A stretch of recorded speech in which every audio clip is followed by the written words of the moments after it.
चलिए ना, कल लास्ट में हम लोगों ने केमिकल बॉन्डिंग की डेफिनेशन वगैरह लिख ली थी और एक हेडिंग डाल लिया था cause of chemical combination.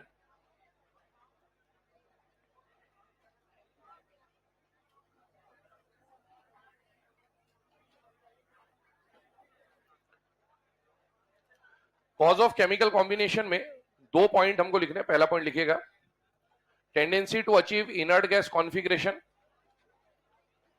Tendency to achieve inert gas configuration. और दूसरा पॉइंट लिखिएगा, टेंडेंसी टू मिनिमाइज एनर्जी।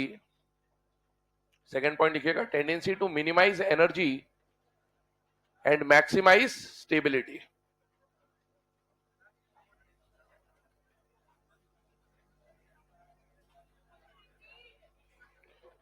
चलिए ना, ये दोनों पॉइंट हम लोगों ने लिख लिए। अब आगे की बात स्टार्ट करते हैं।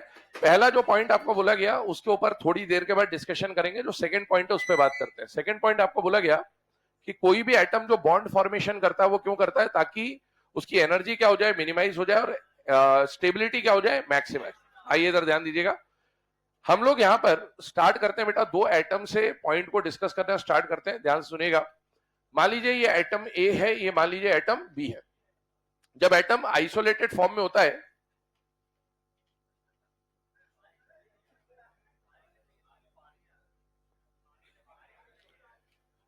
तो ऐसे खड़े होने से बारिश बंद हो जाएगी। ए और बी के बारे में बात करें तो ध्यान सुनिएगा। ए और बी मान लीजिए दो एटम है, दोनों आइसोलेटेड है, ना। और इस टॉपिक के अंदर हम ये देखना चाहते हैं कि भाई ज्यादातर एलिमेंट जो पीरियोडिक टेबल के होते हैं वो बॉन्ड फॉर्मेशन में पार्टिसिपेट अगर करते हैं तो क्यों करते हैं।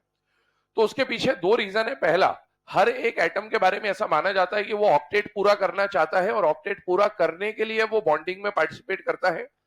दूसरा पॉइंट ये बोला जाता है कि बॉन्ड फॉर्मेशन में पार्टिसिपेट करने से एटम की एनर्जी क्या हो जाएगी, कम, और एनर्जी कम हो जाएगी तो स्टेबिलिटी क्या हो जाएगी, ज्यादा। तो अभी हम लोग पहले सेकंड पॉइंट के ऊपर डिस्कशन कर रहे हैं। इसके ऊपर एनसीईआरटी में ग्राफ वगैरह दिया हुआ है, वो देखते हैं। फिर फर्स्ट पॉइंट को लिविस ऑक्टेट थ्योरी के नाम से पढ़ेंगे हम लोग। मान लीजिए दो एटम है, ए और बी, दोनों एटम आइसोलेटेड एटम है। आइसोलेटेड एटम की एनर्जी बहुत ज्यादा। अब जब एनर्जी बहुत ज्यादा है ना, तो एटम एक जगह टिकेगा नहीं, रैपिड रैंडम मोशन दिखाएगा, स्टेबल नहीं होगा। और मान लीजिए रैपिड मोशन दिखाते दिखाते दो एटम आमने सामने आ गए। आमने सामने आने पर उनके बीच में दो तरह के इंटरेक्शन होते हैं। एक, उनके बीच में फोर्स ऑफ अट्रैक्शन लगेगा और साथ ही साथ फोर्स ऑफ रिपल्शन भी लगेगा। जैसे मान लीजिए अट्रैक्शन कैसे लगेगा और रिपल्शन कैसे लगेगा उसको समझने की कोशिश करते हैं। मान लीजिए एटम ए का न्यूक्लियस है और एटम ए का इलेक्ट्रॉन है। एटम बी का न्यूक्लियस है और एटम बी का इलेक्ट्रॉन है। मुझे बताइए, ए के न्यूक्लियस ने खुद के इलेक्ट्रॉन को अट्रैक्ट कर रखा होगा या रिपेल कर रखा होगा? अट्रैक्ट, क्योंकि प्लस माइनस को अट्रैक्ट करेगा। बी के न्यूक्लियस ने बी के इलेक्ट्रॉन को क्या कर रखा होगा? अट्रैक्ट कर रखा होगा। कहां आ रहे हो है?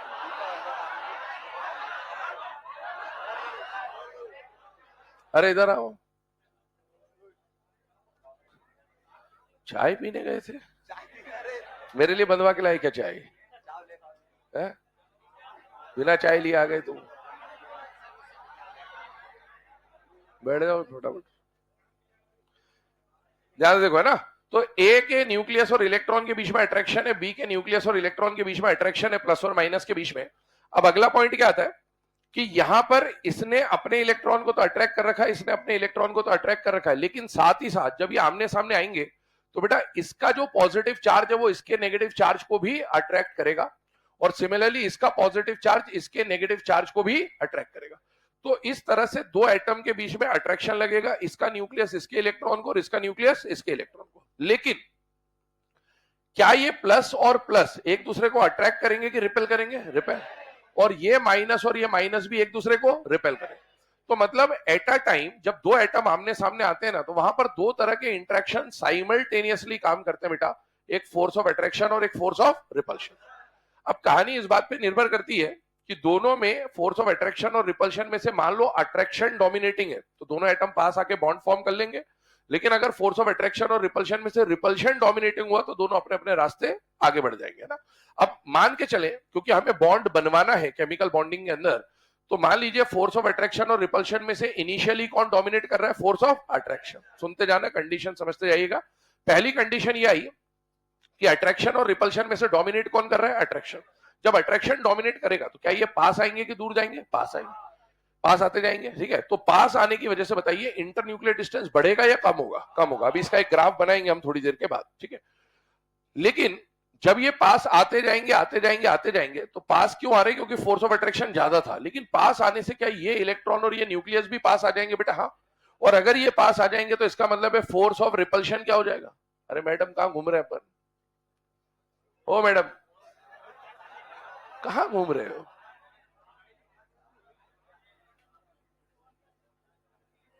क्या बोला तू? क्या बोला? बोलना। हाँ तू ही बोला, तू ही बोला है, तू ही बोला है, तेरा बाजू वाला जानता है।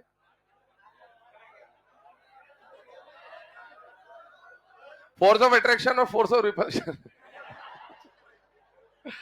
सुने ध्यान से ना, ये जितने बोल बोल बोल बोल बोल रहे ना,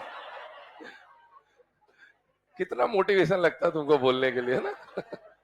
चलो आइए इधर है ना, फोर्स ऑफ अट्रैक्शन और फोर्स ऑफ रिपल्शन की बात कर रहे थे। फोर्स ऑफ अट्रैक्शन अगर डोमिनेटिंग था तो दोनों एटम क्या हो गए? पास आ गए।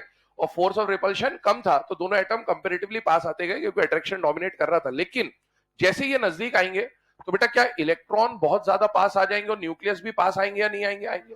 तो अट्रैक्शन तो ज्यादा था ही था, लेकिन पास आने की वजह से क्या रिपल्शन भी बढ़ने लगेगा। यस, एक समय ऐसा आएगा कि जब ये पास आते जाएंगे ना, तो एक समय ऐसा आएगा कि इलेक्ट्रॉन इतने नजदीक आएंगे कि उसके बाद इनका पास आना मुश्किल हो जाएगा, क्योंकि वो नेगेटिव नेगेटिव और पॉजिटिव पॉजिटिव एक दूसरे को भयंकर तरीके से क्या करेगा? रिपेल।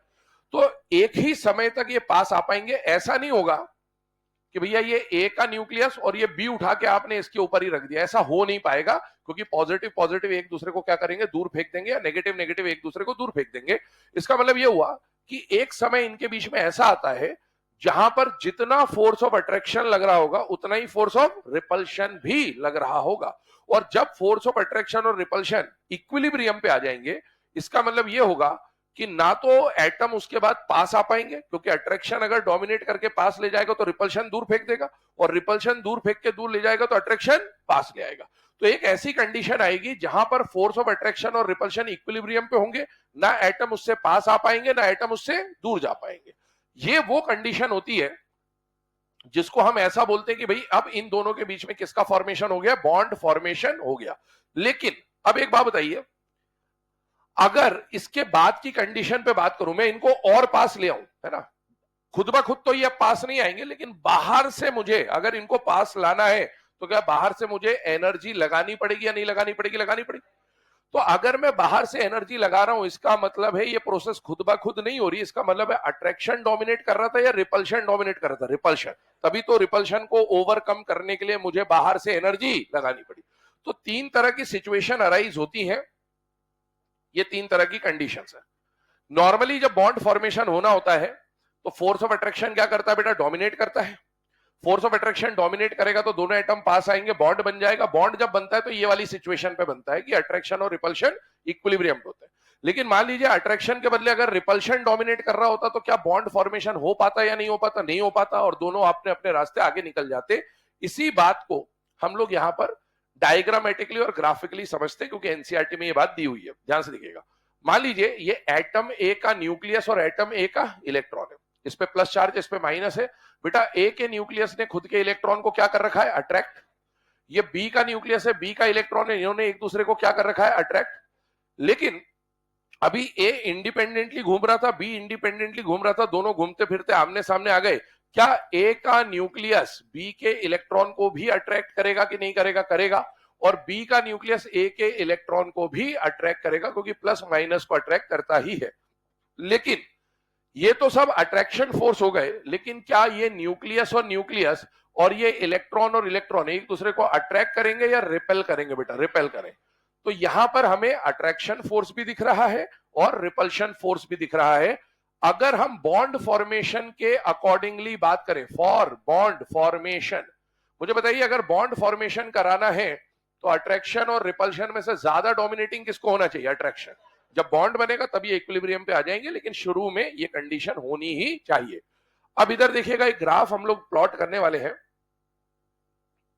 यहां पर इस ग्राफ में एक्स एक्सिस पर हम लोग इंटरन्यूक्लियर डिस्टेंस ले रहे हैं और वाई एक्सिस पर हम लोग एनर्जी या फिर पोटेंशियल एनर्जी ले सकते हैं।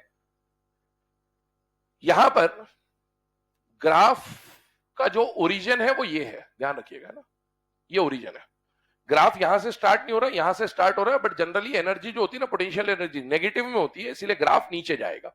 अब ध्यान सुनना, इस ग्राफ में हम लोग जो सेकंड पॉइंट हमने लिखा है, tendency to minimise energy and maximise stability, उस पर बात करने वाले हैं। ध्यान सुनना बेटा, एक बात बताओ, मैंने ईए के समय पे बोला था आपको कि बॉन्ड बनेगा तो बताइए दोनों एटम में अट्रैक्शन होना चाहिए, रिपल्शन होना चाहिए, अट्रैक्शन। क्या हमने ऐसी लाइन पढ़ी थी, जब जब अट्रैक्शन होगा तब तब एनर्जी रिलीज होगी, और जितना ज्यादा अट्रैक्शन होगा उतनी ज्यादा एनर्जी रिलीज होगी। वही पॉइंट काम में आने वाला है, ध्यान सुनिएगा। मान लीजिए ये एटम ए, ये एटम बी, अभी दोनों आइसोलेटेड फॉर्म में है और दोनों बहुत दूर दूर है। ये जो ग्राफ हम बना रहे हैं, ये ग्राफ ऐसे नहीं बनता है, ये ग्राफ ऐसे बनता है, ध्यान रखिएगा। नॉर्मली जब आप ग्राफ बनाते हैं तो इस तरह से रीड करते हैं, लेकिन इस ग्राफ को रीड करने का जो तरीका होता है वो इधर होता है।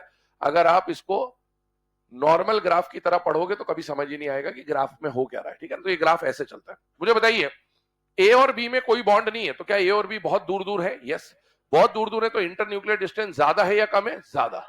लेकिन जब बॉन्ड बनेगा तो ये नजदीक आएंगे, नजदीक आएंगे तो internuclear distance tending towards zero जाता जाएगा। तो ये इस तरह से चलता है।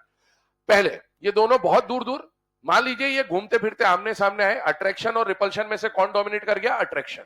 तो क्या ये थोड़े बहुत नजदीक आ जाएंगे? यस। एक समय ऐसा आएगा जब दोनों के बीच में बॉन्ड फॉर्मेशन हो जाएगा। ये कंडीशन मान लीजिए बॉन्ड फॉर्मेशन की। अब एनर्जी के टर्म्स में इसको समझते हैं। जब एटम अकेला था तो उसकी इंटरनल एनर्जी बहुत ज्यादा, तो ए और बी का जो टोटल एनर्जी कंटेंट है, मान लीजिए वो यहां कहीं था शुरू में, लेकिन यहां से आने पर बताइए अट्रैक्शन हो रहा है या रिपल्शन हो रहा है? अट्रैक्शन। इसमें और इसमें, यहां पर अट्रैक्शन कम है और यहां अट्रैक्शन ज्यादा है, इधर से इधर आ रहे, अट्रैक्शन बढ़ता जा रहा है तभी पास आ रहे। जब जब अट्रैक्शन होगा तब तब एनर्जी रिलीज होगी, जितना ज्यादा अट्रैक्शन होगा उतनी ज्यादा एनर्जी रिलीज होगी। ये ग्राफ कुछ इस तरह से चलता है कि शुरुआत में तो ए और बी का टोटल एनर्जी ज्यादा होता है, लेकिन जैसे जैसे अट्रैक्शन होता है वैसे वैसे उनकी एनर्जी रिलीज होती जाती है। तो इनिशियल जो एनर्जी होती है धीरे धीरे एनर्जी रिलीज होके कम होती जाती है। ये जो ग्राफ चल रहा है ये खुद की ए और बी की टोटल एनर्जी का चल रहा है, बाकी रिलीज होती जा रही है। अब मुझे बताओ, यहां से यहां आने पर बॉन्ड बन गया। हमने ईएन के एप्लीकेशन में बॉन्ड एनर्जी नाम का एक एप्लीकेशन देखा था। उस समय भी मैंने आपको बोला था, बॉन्ड एनर्जी बोलूं चाहे बॉन्ड डिसोसिएशन एनर्जी बोलूं, दोनों का ऑर्डर सेम होता है। बस एक प्रोसेस में एनर्जी रिलीज होती है और दूसरे प्रोसेस में एनर्जी देनी पड़ती है। याद करिएगा, जब ए और बी मिलकर बॉन्ड बना रहे तो इस प्रोसेस में कुछ एनर्जी रिलीज हुई। कितनी एनर्जी रिलीज हुई? ये वाला लेवल है, ये इनिशियल लेवल है, और ये फाइनल लेवल है मान लीजिए। तो इतनी एनर्जी क्या हो गई? रिलीज हो गई। तो the amount of energy release during the formation of a bond is known as bond energy. Bond बनते वक्त जितनी एनर्जी रिलीज हुई है ना, उसी को क्या कहा जाता है बेटा? बॉन्ड एनर्जी कहा जाता है। इसका मतलब ये है कि ये जो लेवल है और यहां से ये जो लेवल आ रहा है ग्राफ का, ये जो लेवल है ये आपको किसके बारे में रिप्रेजेंट करके दे रहा है बेटा? बॉन्ड एनर्जी के बारे में। इसके ऊपर ऑलरेडी 2-3 साल पहले एग्जाम में क्वेश्चन आ चुका है। आपको सपोज इस एनर्जी का लेवल का नाम ई ए दे रखा था और इस एनर्जी लेवल का नाम ई बी दे रखा था, और बोला था हाइड्रोजन के लिए क्वेश्चन पूछा हुआ था कि भाई इसकी बॉन्ड एनर्जी कितनी होगी। ऑप्शन दिया था ई ए माइनस ई बी, ई ए प्लस ई बी, ई ए माइनस ई बी अपॉन 2, ई ए प्लस ई बी अपॉन 2, इस तरह से दिया था। तो बेटा बॉन्ड एनर्जी कितनी होगी? The amount of energy released during the formation of bond is known as bond energy. मान लीजिए यहां से यहां आने पर, ध्यान सुनना, इसकी इनिशियल एनर्जी मान लो 500 यूनिट थी, इसकी इनिशियल एनर्जी भी मान लो 500 थी, दोनों आइडेंटिकल ले लेते हैं ताकि याद रखना आसान रहे। 500 टोटल एनर्जी कितनी थी? 1000। लेकिन जैसे जैसे अट्रैक्शन हुआ वैसे वैसे एनर्जी रिलीज हुई। अब मान लीजिए इस 500 में से 400 यूनिट एनर्जी रिलीज हो गई और इस 500 में से भी 400 यूनिट एनर्जी रिलीज हो गई, तो टोटल एनर्जी कितनी रिलीज हो गई? 800। वो जो 1000 और 200 बची हुई है उसके बीच का जो गैप है वो कितना है? 800। वही जो 800 यूनिट एनर्जी रिलीज हुई उसी को हम लोग क्या बोल रहे हैं बेटा? Bond energy. और ये जितनी एनर्जी रिलीज हुई है ना, इतनी ही एनर्जी जब आप इसको वापस दे दोगे, इतनी ही एनर्जी जब आप इसको वापस दोगे तो बॉन्ड वापस से टूट जाएगा, और बॉन्ड को तोड़ते वक्त जो आप एनर्जी दोगे उसे क्या बोला जाएगा? Bond dissociation energy. अब आगे सुनिएगा, यहां तक का ग्राफ तो हमने प्लॉट कर लिया। अब इसके आगे आप सोचिए, इसके बाद ये खुद ब खुद पास नहीं आ सकते। क्यों? क्योंकि शुरू में ये पास क्यों आए? क्योंकि फोर्स ऑफ अट्रैक्शन डोमिनेट कर रहा था फोर्स ऑफ रिपल्शन पर। जिस समय बॉन्ड बनता है वो कंडीशन ऐसी होती है कि फोर्स ऑफ अट्रैक्शन और फोर्स ऑफ रिपल्शन आपस में इक्विलिब्रियम पे आ जाते, बराबर नहीं होते, इक्विलिब्रियम पे आ जाते कि जितना अट्रैक्शन लगेगा उतना ही रिपल्शन लगेगा, मतलब जो एटम जहां है वहीं रहेगा। लेकिन अब सपोज यहां तक का ग्राफ तो खुद ब खुद बन गया, लेकिन सपोज आपको इनके न्यूक्लियस इंटर न्यूक्लियर डिस्टेंस को जीरो करना है, इंटर न्यूक्लियर डिस्टेंस को जीरो करना है। अगर जीरो करना है तो क्या इनको और पास लाना पड़ेगा? यस, और पास लाना है। क्या ये खुद ब खुद अब इसके बाद पास आ पाएंगे? नहीं। लेकिन फिर भी आपको ग्राफ में प्लॉट करने के लिए इनको और पास लाना है, तो बेटा ये खुद ब खुद अगर पास नहीं आ रहे तो क्या बाहर से एनर्जी लगानी पड़ेगी? यस। और अगर बाहर से एनर्जी लगाओगे तो बताओ ग्राफ में एनर्जी कम होगा या बढ़ जाएगा? बढ़ जाएगा। इसका मतलब है कि इसके बाद का जो ग्राफ बनता है ना, ये ग्राफ कुछ इस तरह चला जाता है। और ये ग्राफ जो है, ये ग्राफ इस बात को इंडिकेट कर रहा है कि इस रीजन में फोर्स ऑफ अट्रैक्शन से ज्यादा डोमिनेटिंग कौन होता है? Force of repulsion.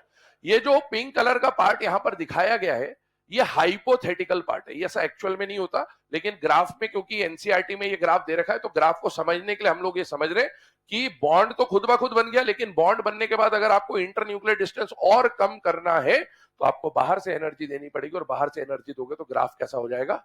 बढ़ जाएगा एनर्जी का। नोट करिए इन दोनों डायग्राम्स को, ये यही बना रहा है बेटा।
बिल्कुल सेम होगा, वही तो है ये। पीरियोडिक टेबल की बॉन्ड एनर्जी, केमिकल बॉन्डिंग की बॉन्ड एनर्जी, कोऑर्डिनेशन की बॉन्ड एनर्जी अलग अलग थोड़ी होती है बेटा। बॉन्ड एनर्जी ही होती है।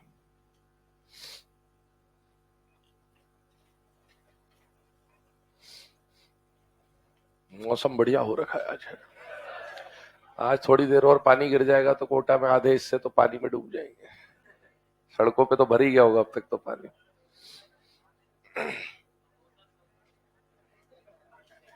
है समोसा।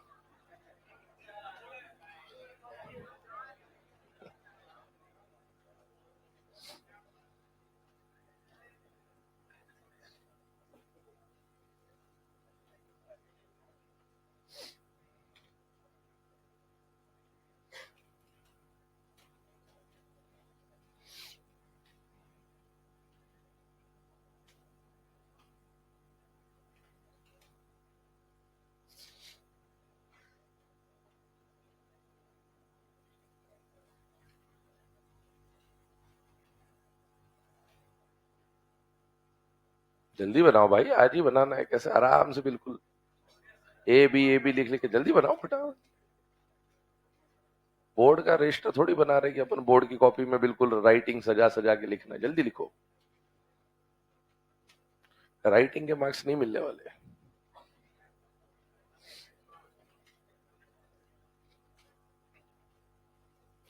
चलिए ना, अब इसके बाद आगे बात करते हैं। यहां पर ये जो डिस्कशन करा, इसमें हम लोगों ने देखा कि जैसे जैसे बॉन्ड का फॉर्मेशन हो रहा है वैसे वैसे एनर्जी क्या होती जा रही है बेटा? रिलीज होती जा रही है। ध्यान सुनना, हम लोगों ने जो सेकंड नंबर का पॉइंट लिखा वो लिखा tendency to achieve maximum stability या maximise the stability and minimise the energy. ध्यान सुनना, पहले ए और बी की एनर्जी बहुत ज्यादा थी, लेकिन जैसे जैसे बॉन्ड का फॉर्मेशन हुआ वैसे वैसे एनर्जी कम हुई। इसका मतलब ये हुआ कि जब कोई एलिमेंट बॉन्ड फॉर्मेशन करता है या केमिकली कंबाइन होता है तो उसकी एनर्जी क्या हो जाती है, लॉस हो जाती है। तो अगर एटम की एनर्जी कम हो जाती है तो उसकी स्टेबिलिटी क्या हो जाती है, बढ़ जाती है। जैसे हमारे पास खूब सारी एनर्जी तो हम एक जगह टिकेंगे नहीं, कभी इधर भाग रहे उधर भाग रहे, जिस दिन बीमार पड़ जाते उस दिन चुपचाप पड़े रहते, स्टेबल हो जाते हैं ना।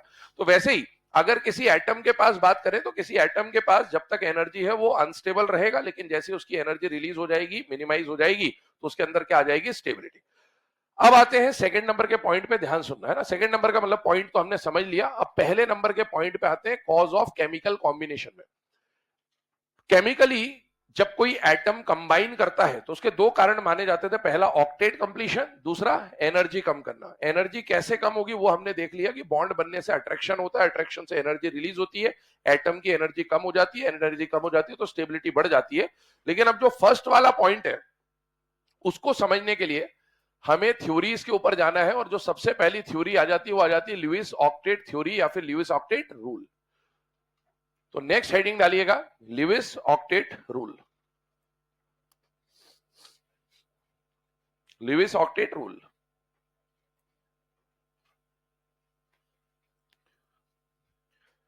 इनिशियली बेटा जितने भी एलिमेंट्स थे उनके बारे में ऐसा माना जाता था कि कोई भी एलिमेंट बॉन्ड फॉर्मेशन क्यों करता है, तो ऑक्टेट कंप्लीट करने के लिए, क्योंकि शुरू में इनर्ट गैसेस को देखा गया और ऐसा देखा गया कि इनर्ट गैसेस बॉन्ड फॉर्मेशन में पार्टिसिपेट नहीं करते थे, बाकी सारे एलिमेंट बॉन्ड फॉर्मेशन में पार्टिसिपेट करते थे। तो ये माना गया कि जब भी कोई एटम ऑक्टेट अचीव कर लेता है तो वो क्या हो जाता है, स्टेबल।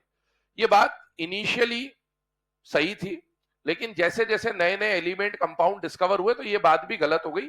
तो अभी हम लोग बिल्कुल स्टार्टिंग थ्योरी के ऊपर बात कर रहे हैं, जिसका नाम क्या है बेटा, लुईस ऑक्टेट रूल या लुईस ऑक्टेट थ्योरी। दूसरी बात, ये जो चैप्टर है ये हिस्ट्री जैसा चलता है ना। जैसे अपन हिस्ट्री पढ़ते थे तो वहां पर क्या होता है, एक राजा आया, कुछ दिन उसने राज किया, उसने कुछ अच्छे काम किए, कुछ बुरे काम किए, फिर उसके बाद उसको हटा के दूसरा राजा बन गया, फिर ऐसा ऐसा।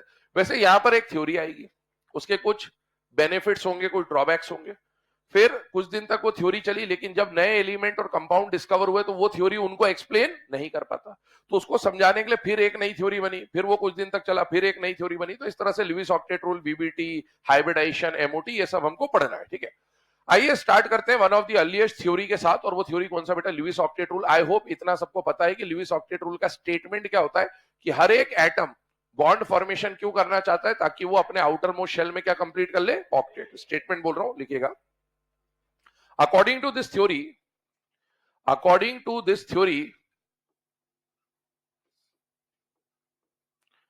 each atom,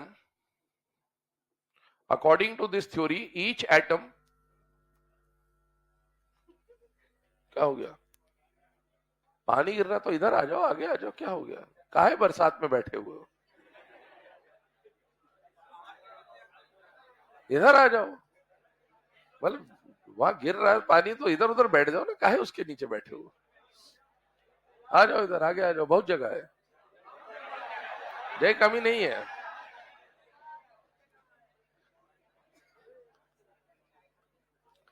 चलिए ना, स्टेटमेंट में बोल रहा था आपको, according to this theory each atom tries to achieve 8 electrons, bracket में ऑक्टेट लिख लीजिएगा, 8 इलेक्ट्रॉन्स ब्रैकेट में octet, in its outermost shell,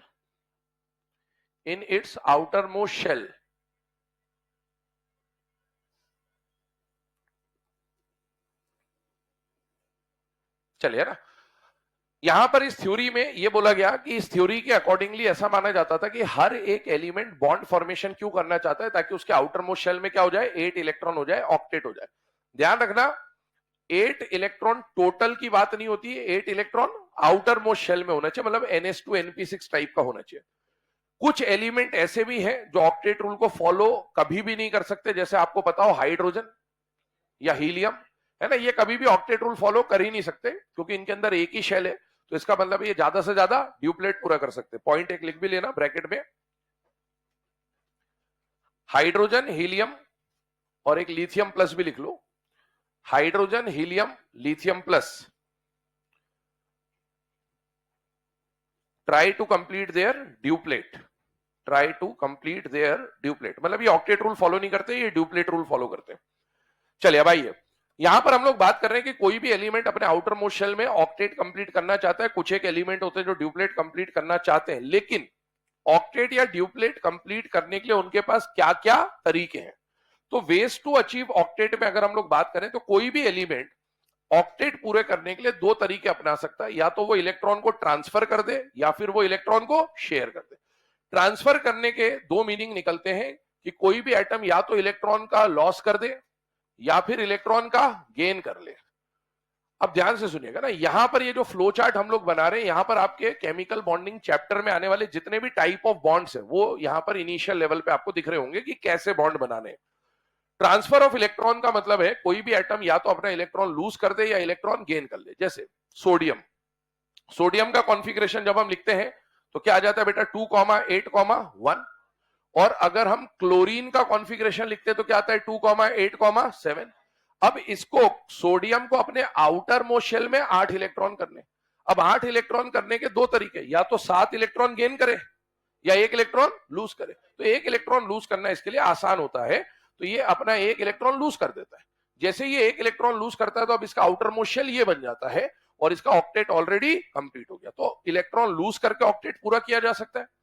यहां पर क्लोरीन की बात करें तो इसके आउटर मोस्ट शेल में कितने इलेक्ट्रॉन है 7। इसको इसको ऑक्टेट करना है, 8 इलेक्ट्रॉन बनाना है, तो दो तरीके, या तो 7 लूज कर दे या 1 गेन कर ले। तो ये गेन करना पसंद करता है और गेन करके क्या बना लेता है ऑक्टेट। तो बेटा किसी भी एलिमेंट के पास ट्रांसफर करके ऑक्टेट पूरा करने का तरीका हो सकता है। वो लॉस ऑफ इलेक्ट्रॉन कर सकता है, वो गेन ऑफ इलेक्ट्रॉन कर सकता है। एक बात बताओ, इलेक्ट्रॉन लूज करने की टेंडेंसी मेटल की होती है नॉन मेटल की? मेटल। और मेटल इलेक्ट्रॉन लूज करके कैटायन का फॉर्मेशन करेगा बेटा।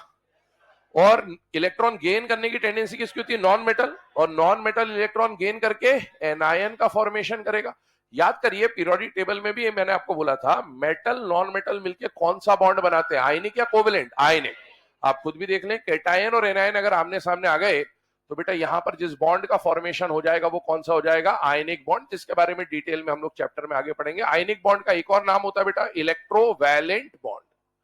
तो इलेक्ट्रोवैलेंट बॉन्ड भी बोला जा सकता है इसे। आइए सेकेंड टाइप पे, अगर मान लीजिए कोई एटम इलेक्ट्रॉन ट्रांसफर नहीं कर पा रहा है, मतलब लूज नहीं कर पा रहा है, गेन नहीं कर पा रहा है, तो उसके पास एक और तरीका होता है और वो क्या होता है? Sharing of electron. याद करिए जब ईएन हमने पढ़ा था तो कॉन्ट्रैक्ट में साइन किए थे, फिर नियत में खोट आ गई थी, जिसकी लाठी उसकी भैंस, इस तरह की हम कुछ बातें कर चुके हैं।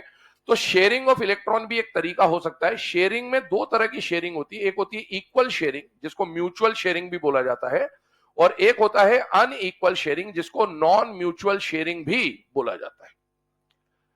अब आप देखिए इक्वल शेयरिंग या म्यूचुअल शेयरिंग की बात करें अगर हम, तो शेयरिंग से बनने वाला जो बॉन्ड होता है उसे क्या बोला जाता है बेटा? Covalent bond. तो जब आप इक्वल शेयरिंग करेंगे तो जो बॉन्ड बन के आएगा वो बन के आएगा कोवेलेंट बॉन्ड। और अनइक्वल शेयरिंग का मतलब क्या होता है और इक्वल का मतलब क्या होता है, ध्यान सुनना बेटा। अगर ए और बी में शेयरिंग हो रही है और इसने एक इलेक्ट्रॉन और इसने भी एक इलेक्ट्रॉन शेयर किया, बाद में कौन खींचेगा कौन नहीं खींचेगा उस पर ध्यान नहीं दे रहे, दोनों ने बराबर बराबर इलेक्ट्रॉन अगर डोनेट करे हैं शेयरिंग के लिए तो इसको बोला जाएगा इक्वल। कई बार आप ऐसी शेयरिंग देखेंगे कि शेयरिंग इसको भी करनी इसको भी करनी, पर शेयरिंग में ये अपने दोनों इलेक्ट्रॉन दे रहा है और ये केवल वेकेंट ऑर्बिटल दे रहा है, कोऑर्डिनेट बॉन्ड। तो इसको बोलते हैं इक्वल शेयरिंग और इसको बोलते हैं अनइक्वल शेयरिंग।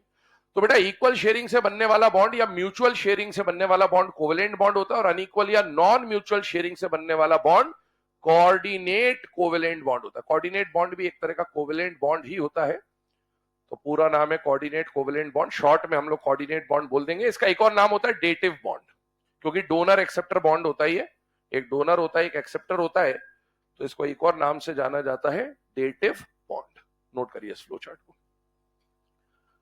तो ये एक बेसिक फंडामेंटल हमारे सामने आ गया कि ऑक्टेट पूरा करने के लिए दो तरीके रहेंगे, इलेक्ट्रॉन का ट्रांसफर और इलेक्ट्रॉन की शेयरिंग। ट्रांसफर से बनने वाले बॉन्ड में हम आयनिक बॉन्ड्स के बारे में पढ़ेंगे और शेयरिंग से होने वाले बॉन्ड्स में हम लोग कोवेलेंट या कोऑर्डिनेट बॉन्ड्स के बारे में पढ़ेंगे।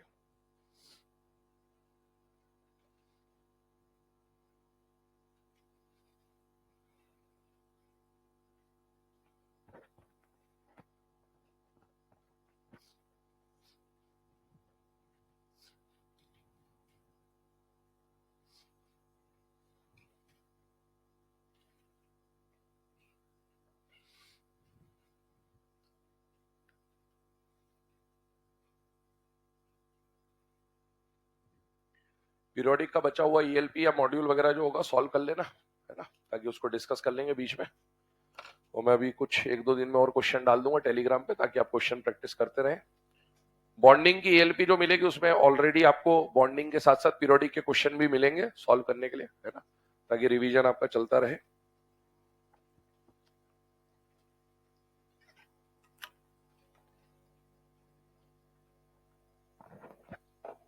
सॉल्यूशन तो डाले थे, अब वो मैच नहीं हो रहा था। अब वो मेरी गलती थोड़ी, वो तो जिसकी किताब है उसकी गलती है ना भाई। क्वेश्चन नंबर अलग है, सॉल्यूशन अलग है ना। उसमें जिसमें दिक्कत होगी पूछ लेना। एक में तो सॉल्यूशन ही है, क्वेश्चन भी है सॉल्यूशन भी, वो तो वैसे ही सॉल्व हो गया। जो पहले डाले थे क्वेश्चन उसको देख लेना, उसमें कहीं दिक्कत आए तो पूछ लेना। अब मॉड्यूल ही गलत बना हुआ तो मैं क्या करूं उसमें।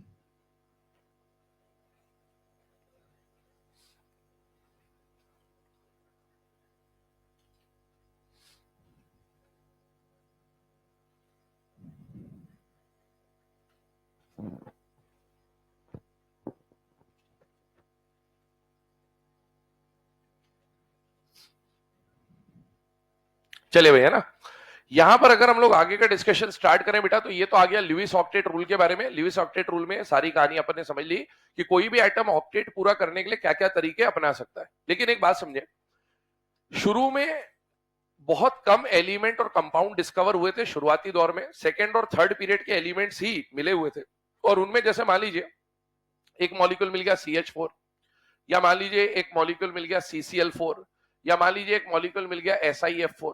तो ये मॉलिक्यूल जब देखे गए ना, या NaCl, तो इनको देखा गया तो ये सब कहीं ना कहीं बॉन्डिंग करके ऑक्टेट पूरा कर रहे थे, और या फिर हाइड्रोजन था तो ड्यूप्लेट पूरा कर रहा था। तो इस लुईस ऑक्टेट रूल को बिल्कुल सही मान लिया गया। लेकिन इनके बाद कुछ और एलिमेंट्स और कंपाउंड्स की डिस्कवरी हुई। जैसे मान लीजिए फ्यूचर में जाके एक कंपाउंड मिल गया PCl5। अब जैसे ही PCl5 मिला तो देखा गया कि PCl5 में फास्फोरस भी नॉन मेटल है, कोवेलेंट है ना, और ये क्लोरीन भी नॉन मेटल है। मेटल नॉन मेटल का बॉन्ड होता तो कैसा बनता, आयनिक, और नॉन मेटल का बॉन्ड कैसा बनता, कोवेलेंट। तो देखा गया कि इसके अंदर बॉन्ड कैसा बनेगा, कोवेलेंट। कोवेलेंट बॉन्ड ट्रांसफर से बनेगा या शेयरिंग से बनेगा, शेयरिंग। तो फास्फोरस के आजू बाजू में 5 क्लोरीन ऐसे मान लिए गए, और बेटा इनके बीच में कम से कम सिंगल बॉन्ड तो बनेगा। और बेटा एक एक इलेक्ट्रॉन जब इनने शेयर करे तो ऐसा देखा गया कि फास्फोरस के आसपास टोटल कितने इलेक्ट्रॉन हो रहे थे, 10। तो ल्यूइस थ्योरी तो ये बोलता था कि भैया कोई भी एलिमेंट अगर बॉन्ड बनाने जा रहे हैं, खासकर सेंट्रल एटम पे फोकस करके बात कर रहे हैं, कि अगर कोई भी सेंट्रल एटम बॉन्ड बनाने जा रहा है तो वो ऑक्टेट पूरा करना चाहता है। लेकिन इस कंपाउंड में तो ऑक्टेट से ज्यादा इलेक्ट्रॉन है। या फिर कुछ ऐसे मॉलिक्यूल मिले, मान लीजिए BCl3 ले लिया, तो अपन जानते हैं BCl3 में तो इसके पास, बोरॉन के पास 6 ही इलेक्ट्रॉन हो रहे हैं, क्योंकि एक बॉन्ड में कितने इलेक्ट्रॉन आते हैं, 2। तो यहां 2, यहां 2 और यहां 2, टोटल हो गए 6 इलेक्ट्रॉन। तो इसने अपना ऑक्टेट पूरा नहीं किया। तो ऐसे भी कंपाउंड लेटर ऑन डिस्कवर हो गए। तब ये पता चला कि भाई ल्यूइस ऑक्टेट थ्योरी जो है ना, कि भैया हर एलिमेंट ऑक्टेट पूरा करने के लिए बॉन्ड बनाता है, ये बात बिल्कुल भी सही नहीं है। हाँ, कहीं पर ये बात लागू हो जाएगी, लेकिन कई जगहों पर यह बात लागू नहीं भी होगी। तो अब हम यहां पर जो ल्यूइस ऑक्टेट थ्योरी का जो राज था वो समाप्त होता है, और उसका राज समाप्त करने का से पहले हमको उसके ड्रॉबैक्स को समझना है, इन्हीं सब चीजों को पढ़ना है कि भाई क्या ड्रॉबैक्स थे। उन ड्रॉबैक्स को हम यहाँ पर exception to Lewis octet rule का नाम दे सकते हैं। तो exceptions to Lewis octet rule, exceptions to Lewis octet rule. Exception मतलब ये बेसिकली ड्रॉबैक्स है कि भाई ल्यूइस ऑक्टेट रूल कहां कहां नहीं लग पाया, ताकि इसके बाद हमें नई थ्योरी के ऊपर जाना पड़ेगा।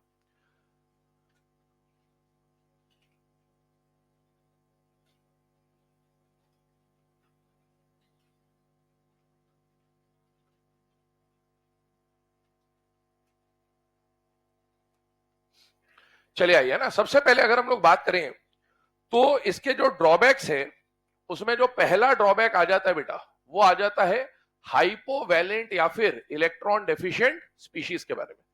हाइपोवैलेंट या इलेक्ट्रॉन डेफिशिएंट स्पीशीज के बारे में अगर मैं चर्चा करूं तो क्या है, ध्यान सुनना। हमने बोला कि ल्यूइस थ्योरी ने यह बोला कि कोई भी एलिमेंट बॉन्ड बना रहा था ऑक्टेट पूरा करने के लिए, लेकिन अब हम उन चीजों पे बात कर रहे हैं जो ऑक्टेट रूल को फॉलो नहीं करते।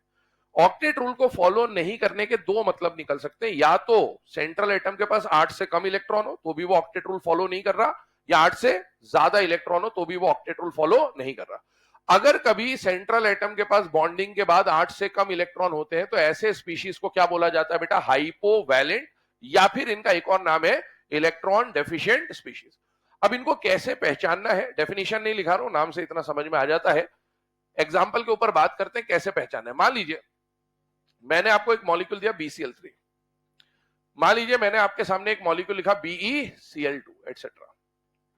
अब आपको एग्जाम में क्वेश्चन आया कि ये दो ऑप्शन है, इनमें से कौन इलेक्ट्रॉन डेफिशिएंट है, कौन इलेक्ट्रॉन डेफिशिएंट नहीं है, क्या ये ऑक्टेट रूल फॉलो कर रहे हैं या नहीं कर रहे हैं, तो कैसे चेक करना है।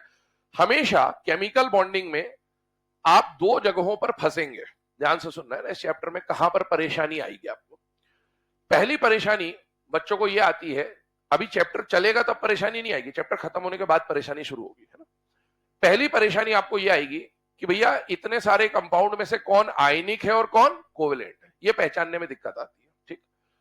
दूसरी परेशानी आपको यह आएगी कि इस पूरे चैप्टर में हम जो जो थ्योरीज पढ़ेंगे ना, जैसे हम लोग VBT पढ़ेंगे, हम लोग हाइब्रिडाइजेशन पढ़ेंगे, MOT पढ़ेंगे, आगे भी और थ्योरीज पढ़ेंगे, तो उन थ्योरीज में आप हर जगह पर bond strength, bond stability, bond energy, इन्हीं का कैलकुलेशन कर रहे होंगे। हर थ्योरी में जब आप VBT में भी बॉन्ड एनर्जी निकालोगे, बॉन्ड स्टेबिलिटी निकालोगे, हाइब्रिडाइजेशन में भी निकालोगे, MOT में भी निकालोगे, तो जब एग्जाम में बॉन्ड एनर्जी का क्वेश्चन आया तो उस क्वेश्चन में VBT लगाना था कि हाइब्रिडाइजेशन लगाना था कि MOT लगाना था, ये समझना थोड़ा सा मुश्किल हो जाता है। तो वैसे कुछ मुश्किल है नहीं, पढ़ेंगे तो सब चीजें क्लियर हो जाएंगी, लेकिन हाँ ये परेशानी जनरली बच्चा फेस करता है। तो ये जो दूसरी वाली परेशानी है थ्योरी वाली, वो तो जब थ्योरी आएगी तब बताते चलूंगा कि कब कैसे क्वेश्चन में कौन सी थ्योरी यूज करनी है। लेकिन अभी हम लोग बात कर रहे हैं आयनिक और कोवेलेंट के बारे में। याद करिए शुरुआत से आपको बताया हुआ है कि बेटा मेटल और नॉन मेटल का जो बॉन्ड होगा वो कैसा हो जाएगा, आयनिक। तो ये बात हमें बिल्कुल क्लियर होनी चाहिए कि मेटल नॉन मेटल का बॉन्ड जनरली आपको कैसा देखने को मिल जाएगा, आयनिक, और नॉन मेटल का बॉन्ड जनरली कैसा देखने को मिल जाएगा, कोवेलेंट। ध्यान रखिएगा ये जो बात आपको बताई जा रही है ये ऑलवेज ट्रू नहीं है, ये जनरल है, इसके कुछ एक्सेप्शंस होते हैं जो हमें पढ़ने भी है, खासकर फजान्स रूल या पोलराइजेशन में हम उसके ऊपर बात करते हैं, ठीक है। तो ये कंडीशन हमारे दिमाग में होनी ही चाहिए, मेटल नॉन मेटल का बॉन्ड आयनिक और नॉन मेटल का बॉन्ड कैसा हो जाएगा, कोवेलेंट। आइए अब इसी को यूज करते हैं। आपको सबसे पहले ऑक्टेट चेक करना है, तो ऑक्टेट चेक करने के दो तरीके, पहला तो शेयरिंग से चेक करना है या ट्रांसफर से, वो डिपेंड करेगा कि बॉन्ड कैसा है। मुझे बताइए बोरॉन मेटल है या नॉन मेटल है तो ये मेटलॉइड, वैसे तो बालिका सीता गीता, लेकिन मेटलॉइड होने का मतलब है कि उसके अंदर मेटल और नॉन मेटल दोनों के कैरेक्टर हैं, पर इसके अंदर डोमिनेटिंग कैरेक्टर नॉन मेटल होता है, और एनसीईआरटी इसको नॉन मेटल लिखता भी है। तो नॉन मेटल और नॉन मेटल का बॉन्ड कैसा बनेगा, कोवेलेंट। मुझे बताइए बेरिलियम मेटल है या नॉन मेटल है, मेटल, पूरा S ब्लॉक, पूरा D ब्लॉक, पूरा F ब्लॉक मेटल होता है। ये मेटल और chlorine non metal, metal non metal का बॉन्ड कैसा होना चाहिए, आयनिक। अब मुझे बताओ ये बॉन्ड कोवेलेंट और ये बॉन्ड आयनिक होना चाहिए, अपन ने पहले ये डिस्कस किया, क्योंकि ये चीज समझनी बहुत जरूरी है कि कौन आयनिक है कौन कोवेलेंट है, पूरे चैप्टर में ये बात यूज आती रहेगी आपको। अच्छा कोवेलेंट बॉन्ड है अगर, तो बताइए कोवेलेंट बॉन्ड का फॉर्मेशन शेयरिंग से होगा या ट्रांसफर से होगा, शेयरिंग, कोवेलेंट बॉन्ड शेयरिंग से बनता है। शेयरिंग का मतलब क्या हुआ कि भैया ये सेंट्रल एटम जो बोरॉन है ना, बोरॉन के वैलेंस शेल में कितने इलेक्ट्रॉन होते हैं, 3। अब बोरॉन के वैलेंस शेल में 3 इलेक्ट्रॉन कैसे पता चला, कॉन्फ़िगरेशन। बोरॉन का एटॉमिक नंबर 5 होता है, कॉन्फ़िगरेशन लिखा बेटा 1s2 2s2 2p1। बॉन्डिंग में कौन पार्टिसिपेट करता है, वैलेंस शेल, तो ये वैलेंस शेल सेकंड है, ये भी सेकंड है, ये भी सेकंड है, टोटल इलेक्ट्रॉन कितने आ रहे, 3। तो बोरॉन के वैलेंस शेल में कितने इलेक्ट्रॉन है, 3। अब आगे मैं आपसे पूछूं कि किसी के वैलेंस शेल में कितने इलेक्ट्रॉन है, तो अपन ये बार बार कॉन्फ़िगरेशन तो लिख नहीं सकते, इतना तो समय नहीं होगा अपने पास, ठीक है ना। तो अपन क्या करेंगे, याद करिए जब हमने कॉन्फ़िगरेशन पढ़ा था पीरियोडिक टेबल में, तब हमने लिखा था कि ग्रुप 1 के जितने भी एलिमेंट होंगे उनके वैलेंस शेल में 1 इलेक्ट्रॉन, ग्रुप 2 के वैलेंस शेल में 2, 13 के वैलेंस शेल में 3, 14 में 4, 15 में 5 एंड सो ऑन, ये सब अपने को काम आता रहेगा। तो बताइए ये ग्रुप 13 का मेंबर है, तो 13 के वैलेंस शेल में कितने इलेक्ट्रॉन आएंगे, 3। आगे बढ़ता हूं, ये सेंट्रल एटम है, क्लोरीन क्या है, साइड एटम। अच्छा क्लोरीन साइड एटम है, एक बात बताओ, क्लोरीन जब भी कोवेलेंट बॉन्ड बनाता है साइड एटम के फॉर्म में, तो क्लोरीन कैसा बॉन्ड बनाना पसंद करता है, सिंगल बॉन्ड, डबल बॉन्ड या ट्रिपल बॉन्ड, सिंगल। हैलोजन जब भी साइड एटम में आएगा वो सिंगल बॉन्ड बनाना पसंद करता है। तो आप बताइए मुझे, अगर यहां क्लोरीन लिया, यहां क्लोरीन लिया, यहां क्लोरीन लिया, तो क्लोरीन कैसा बॉन्ड बनाएगा? सिंगल। क्लोरीन कैसा बॉन्ड बनाएगा? सिंगल। क्लोरीन कैसा बॉन्ड बनाएगा? सिंगल। और सिंगल बॉन्ड बनाने का मतलब होता है कि एक इलेक्ट्रॉन तो बोरॉन का इसमें पार्टिसिपेट किया और एक इलेक्ट्रॉन क्लोरीन की तरफ से इसमें आया। और क्लोरीन के ऑटोमेटिकली अगर हम देखें तो वैलेंस शेल में कितने इलेक्ट्रॉन होते हैं? 7, क्योंकि ग्रुप 17 का मेंबर है। उन 7 में से एक इस बॉन्ड में चला गया और बाकी 6 इसके पास लोन पेयर के फॉर्म में पड़े हुए। अब आप इसको देखें अगर, तो बेटा क्लोरीन का ऑक्टेट 1 2 3 4 5 6 7 8 ऑक्टेट पूरा हो गया। यहां पर भी अगर आप देखें तो इस क्लोरीन का भी ऑक्टेट पूरा हो गया है ना, यहां पर इस क्लोरीन का भी ऑक्टेट पूरा हो गया। लेकिन हमें अभी साइड एटम पे ध्यान नहीं देना है, हमें किस पे ध्यान देना है? सेंट्रल एटम पे। अब अगर आप सेंट्रल एटम पे ध्यान दो फिलहाल में, तो बेटा सेंट्रल एटम बोरॉन के पास बॉन्ड बनाने के बाद कितने इलेक्ट्रॉन हो गए? 6। अब बार बार अपन ये डायग्राम बना के चेक नहीं करेंगे, तो अपने पास क्योंकि इतना समय होता नहीं है ना, वरना ये इलेक्ट्रॉन डॉट स्ट्रक्चर वगैरह आपने जूनियर क्लासेस में पढ़े होते हैं, बट इतना टाइम नहीं रहेगा। तो हम क्या करते हैं, हम देखते हैं बोरॉन सेंट्रल एटम है, सेंट्रल एटम के वैलेंस शेल में कितने इलेक्ट्रॉन है? 3। यहां पर इलेक्ट्रॉन का ट्रांसफर होगा या शेयरिंग होगा? शेयरिंग। अब मुझे बताओ, क्लोरीन जब भी शेयरिंग करने आएगा, मतलब कोवेलेंट बॉन्ड बनाने आएगा, तो सिंगल डबल ट्रिपल कैसा बॉन्ड बनाएगा? सिंगल। एक क्लोरीन एक इलेक्ट्रॉन देगा सिंगल बॉन्ड में, तो दूसरा क्लोरीन भी एक इलेक्ट्रॉन देगा और तीसरा क्लोरीन भी एक इलेक्ट्रॉन देगा, मतलब 3 क्लोरीन से टोटल 3 इलेक्ट्रॉन मिल जाएंगे। और इस 3 + 3 को कर दो तो कितना आ जाएगा? 6। मतलब बोरॉन के पास बॉन्डिंग होने के बाद कितने इलेक्ट्रॉन हो गए? 6। अगर किसी के पास बॉन्डिंग के बाद 8 से कम इलेक्ट्रॉन है तो उसे क्या बोला जाएगा बेटा? हाइपोवैलेंट। तो ये एक हाइपोवैलेंट स्पीशीज हो गया। आइए सेकंड नंबर के एग्जांपल पे, BeCl2। मुझे बताइए, बेरिलियम मेटल और क्लोरीन नॉन मेटल बॉन्ड कैसा बनना चाहिए? आयनिक या कोवेलेंट? आयनिक। मेटल नॉन मेटल का बॉन्ड आयनिक होता है, लेकिन मैंने बोला था जनरली। क्या बोला था? ध्यान से सुनना मेरी बात को। मेटल नॉन मेटल का बॉन्ड जनरली आयनिक होगा, लेकिन इसमें 3-4 मेटल के बारे में आपको बहुत सतर्क रहने की जरूरत है, और जिनके ऊपर ही क्वेश्चन पूछा जाता है वो एलिमेंट को नहीं। याद करो, लिथियम का डायगोनल रिलेशनशिप मैग्नीशियम के साथ होता था, और बेरिलियम का डायगोनल रिलेशनशिप एल्यूमिनियम। ये 4 जो मेटल अभी आपके सामने लिखे गए ना, लिथियम, बेरिलियम, मैग्नीशियम, एल्यूमिनियम, ये सबसे खतरनाक मेटल है। इनके कुछ कंपाउंड तो कोवेलेंट बन जाएंगे और इनके कुछ कंपाउंड आयनिक बन जाएंगे, जबकि मेटल, ये सारे मेटल है, मेटल का बॉन्ड नॉन मेटल के साथ आयनिक होना चाहिए, लेकिन ये आयनिक बॉन्ड भी बनाते हैं और ये कोवेलेंट बॉन्ड भी बनाते हैं। मतलब अगर इनके कोई कंपाउंड दिख गए ना एग्जाम में, तो थोड़ा सा कॉशियस होके सॉल्व करने की जरूरत है। उस पर भी बात करते हैं। खासकर इनमें से अगर हम बात करें तो 3 एलिमेंट्स पे आपको ध्यान देना, और वो एलिमेंट्स है अलबेली। कौन से एलिमेंट्स है? अलबेली, है ना। अलबेली कहने का मतलब एल्यूमिनियम, बेरिलियम और लिथियम। अलबेली के सीबीआई कभी भी आ जाए, अलबेली के सीबीआई, सीबीआई कहने का मतलब है क्लोराइड, ब्रोमाइड और आयोडाइड। ये कोवैलेंट नेचर के मिलते हैं, तो इनको अपने को दिमाग में रखना है कि अलबेली के सीबीआई आ जाएंगे तो वो आयनिक होंगे या कोवलेंट होंगे? कोवलेंट। जनरली ये मेटल है, ये नॉन मेटल है। मेटल नॉन मेटल का बॉन्ड होना चाहिए था आयनिक, बट ये मिलता क्या है? कोवलेंट। अब इसको अभी तो याद रखना, इसका एक्सप्लेनेशन हमको फजांस रूल में मिलेगा, जब हम पोलराइजेशन पढ़ेंगे तब आ जाएगा, लेकिन अभी के लिए ध्यान रखें कि अलबेली के सीबीआई क्या होते हैं? कोवलेंट। कहने का मतलब ये हुआ कि एल्यूमिनियम का क्लोराइड मिल जाए, ब्रोमाइड मिल जाए, आयोडाइड मिल जाए, बेरिलियम का क्लोराइड मिल जाए, ब्रोमाइड मिल जाए, आयोडाइड मिल जाए, लिथियम का क्लोराइड, ब्रोमाइड, आयोडाइड मिल जाए, इनको आप ट्रीट करेंगे एज अ कोवेलेंट कंपाउंड। आइए इधर ध्यान दीजिएगा, इसको देखिए जरा ध्यान से। क्या ये अलबेली के सीबीआई में से कोई है या नहीं है? होना चाहिए था आयनिक, लेकिन होता क्या है? कोवेलेंट। अच्छा, कोवेलेंट बॉन्ड का फॉर्मेशन ट्रांसफर से होगा या शेयरिंग से होगा? शेयरिंग से। शेयरिंग है तो बेटा आप बताइए, बेरिलियम के वैलेंस शेल में कितने इलेक्ट्रॉन होते हैं? 2। क्लोरीन जब साइड एटम में आता है तो सिंगल बॉन्ड बनाता है, डबल या ट्रिपल? सिंगल। एक क्लोरीन एक बॉन्ड बनाएगा, दूसरा भी एक बॉन्ड बनाएगा, मतलब दोनों एक एक इलेक्ट्रॉन ट्रांसफर करेंगे, तो यार टोटल इलेक्ट्रॉन हो जाएंगे 4। क्या बॉन्डिंग के बाद जो सेंट्रल एटम के पास इलेक्ट्रॉन आ रहे हैं वो 8 है या 8 से कम है बेटा? 8 से कम। अगर 8 से कम इलेक्ट्रॉन आ गए मतलब वो क्या हो जाएगा बेटा? Hypovalent species. आइए सेकंड नंबर के एग्जांपल पे चलते हैं। Exception to Lewis octet rule या drawbacks of Lewis octet rule पे बात कर रहे हैं। पहला टाइप हो गया बेटा हाइपोवैलेंट, दूसरा टाइप होता है बेटा हाइपरवैलेंट, या फिर इन्हें एक्सपांडेड ऑक्टेट भी बोलते हैं। नाम से समझ में आ जाता है, एक्सपांडेड ऑक्टेट मतलब ऑक्टेट से ज्यादा इलेक्ट्रॉन यहां पर आ रहे होंगे। फॉर एग्जाम्पल, मान लीजिए आपको एक मॉलिक्यूल दिया गया PCl5, मॉलिक्यूल दिया गया SF6, मॉलिक्यूल दिया गया IF7, मॉलिक्यूल दिया गया SF4 एटसेट्रा। ये कुछ एग्जांपल है आपके सामने। पहले तो हमको इनके अंदर इलेक्ट्रॉन की काउंटिंग देखनी है सेंट्रल एटम में कि भैया उसका ऑक्टेट पूरा हुआ या नहीं हुआ, बट उससे पहले आपको यह पहचानना पड़ेगा कि इसके बीच में टाइप ऑफ बॉन्ड कैसा है, क्योंकि अगर कोवेलेंट होगा तो शेयरिंग के हिसाब से काउंटिंग होगी, और अगर आयनिक होगा तो ट्रांसफर के हिसाब से काउंटिंग होगी। खैर इधर ध्यान दीजिए, फास्फोरस के बारे में बताइए, मेटल या non metal? Non metal. Chlorine non metal. Non metal का बॉन्ड आयनिक या कोवेलेंट? कोवेलेंट। मुझे बताइए सल्फर मेटल या non metal? Non metal. Fluorine भी नॉन मेटल। नॉन मेटल का बॉन्ड कोवेलेंट।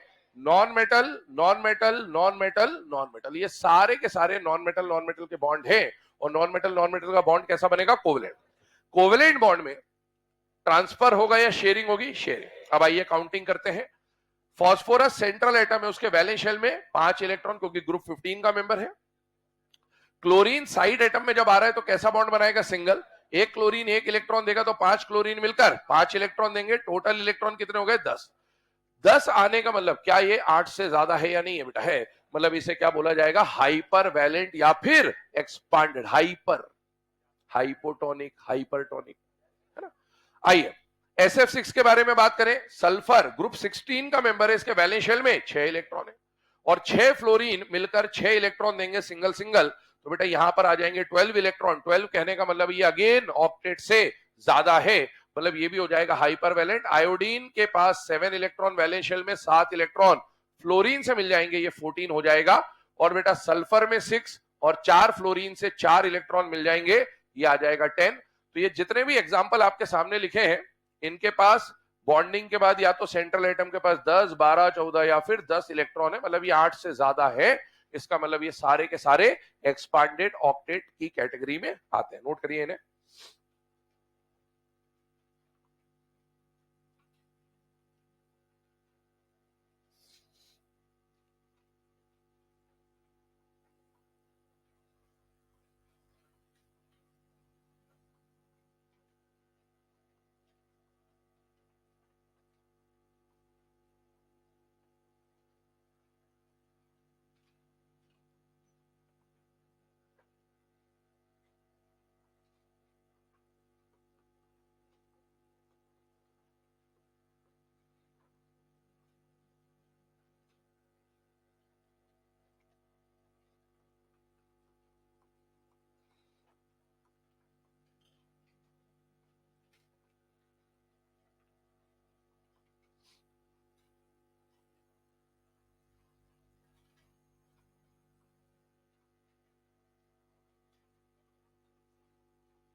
चलिए ना, अब इसके बाद आगे बढ़ करते बेटा डिस्कशन। 2 केस अभी हम लोगों ने पढ़े, तीसरे केस के ऊपर आ रहे हैं। तीसरे केस में एक नाम आपके सामने आ रहा है, स्यूडो इनर्ट गैस कॉन्फ़िगरेशन, और चौथे में आ रहा है pseudo inert gas plus 2 electron configuration. ये जो दोनों टर्म है ये हमको आगे जाके सिलेबस में काम आएगी, जब हम क्या पढ़ेंगे बेटा? पोलराइजेशन या फजांस रूल। ठीक है। पहली बात, ऐसे कैटायन जिनके आउटर मोस्ट शेल में कितने इलेक्ट्रॉन होते हैं? 18, है ना। 18 टोटल नहीं, आउटर मोस्ट में 18 इलेक्ट्रॉन होते हैं, उनकी कॉन्फ़िगरेशन को क्या बोला जाता है बेटा? Pseudo inert gas. जैसे for example copper +1, Zn+2, gallium +3। मैं जिंक से आपको समझा देता हूं। जिंक के पास एटॉमिक नंबर 30 है, कॉन्फ़िगरेशन आपने लिखा 1s2 2s2 2p6 3s2 3p6 4s2 3d10। मैंने रीअरेंज कर दिया शेल नंबर के हिसाब से। जिंक पे कितना चार्ज लाना है? 2+। +2 आने का मतलब जो आउटर मोस्ट शेल के 2 इलेक्ट्रॉन है वो निकल गए। अब ये 2 इलेक्ट्रॉन अगर निकल गए तो मुझे बताइए इसका आउटर मोस्ट शेल अब 4th रह गया या 3rd बन गया बेटा? 3rd, क्योंकि 4th में तो कोई इलेक्ट्रॉन है ही नहीं। अब आप मुझे बताइए इस आउटर मोस्ट शेल में टोटल इलेक्ट्रॉन जो आपको देखने को मिल रहे हैं, क्या वो 18 है या नहीं है बेटा? है। ऐसा कोई भी कैटायन जिसके आउटर मोस्ट शेल में 18 इलेक्ट्रॉन आते हैं, उसकी कॉन्फ़िगरेशन को क्या बोला जाता है बेटा? Pseudo inert gas configuration. अगर इसके आउटर मोस्ट शेल में 8 इलेक्ट्रॉन होता, हम ऑक्टेट रूल के बारे में बात कर रहे हैं, अगर आउटर मोस्ट शेल में 8 इलेक्ट्रॉन होता तो हम बोल देते कि ऑक्टेट रूल को फॉलो कर रहा है, लेकिन अभी 8 से ज्यादा है तो ऑब्वियसली ये ऑक्टेट रूल को फॉलो नहीं कर रहा है। इसको हाइपर वैलेंट नहीं बोलेंगे क्योंकि ये जनरली कंपाउंड्स के लिए नाम यूज किया जाता है और ये आयन है। अगले पे आते हैं। अगला जो कैटेगरी आ रहा है that is pseudo inert gas plus 2 electron configuration. Pseudo inert gas का मतलब होता है बेटा 18 इलेक्ट्रॉन और प्लस 2 कहने का मतलब है यहां 2 इलेक्ट्रॉन। पहले ये 18 प्लस 2 क्या रिप्रेजेंट कर रहा है वो समझते हैं।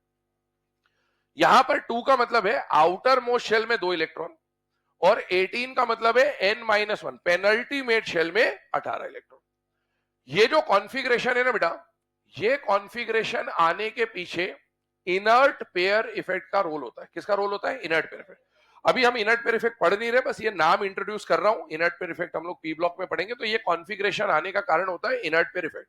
और इनर्ट पेयर इफेक्ट अगर आपको पता हो थोड़ा बहुत तो बेटा पी ब्लॉक के ग्रुप 13, 14, 15 के जो हैवियर मेंबर्स होते हैं, बैंगन आलू गाजर इन थैला, काशी गए संत प्रभु, नहीं पढ़ना ऐसा सब्जेक्ट बायो, जो हैवियर मेंबर होते हैं ना पी ब्लॉक के, वहां पर लगता है इनर्ट पेयर इफेक्ट।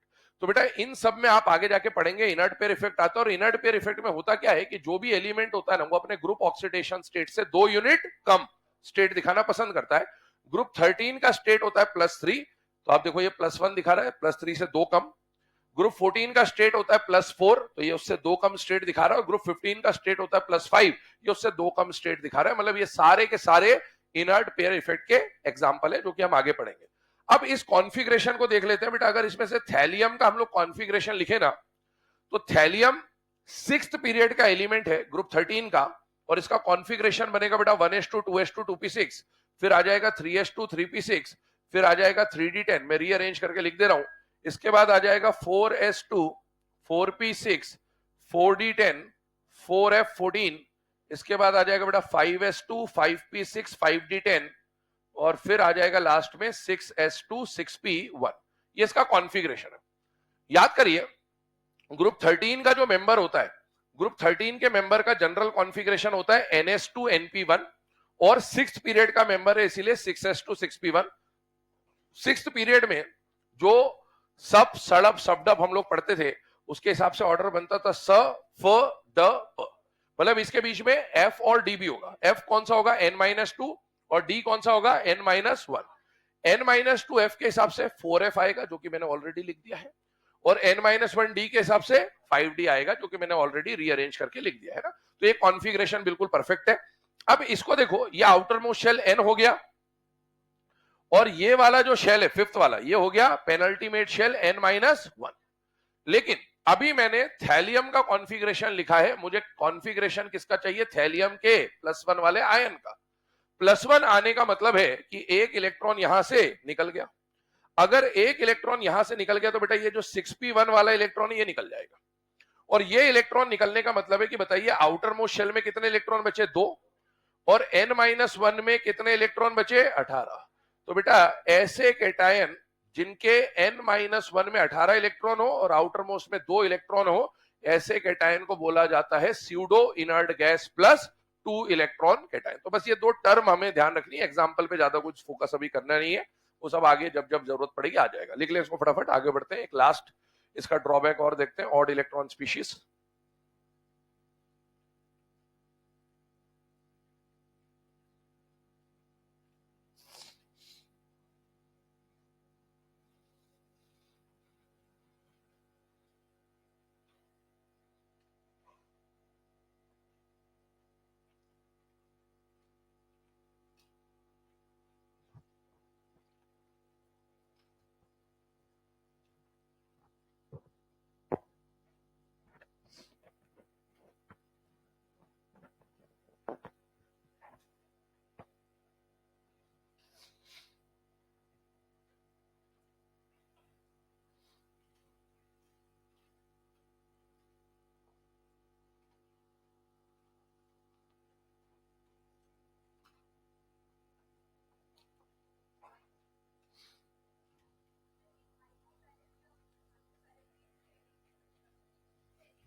हाँ शेयरिंग से ही बन रहा है बेटा। ऑर्डिनेट बॉन्ड भी तो कोवेलेंट बॉन्ड ही होता है, अभी तो बताया था। आ सकते हैं, बिल्कुल आ सकते हैं, पर वो डिपेंड करेगा कि SO2 में आप कौन सा वाला थ्योरी लेके चल रहे हो। आप ऑक्टेट थ्योरी लेके चल रहे हो या सिडविक थ्योरी लेके चल रहे हो। ठीक है, तो समय आने का इंतजार करें।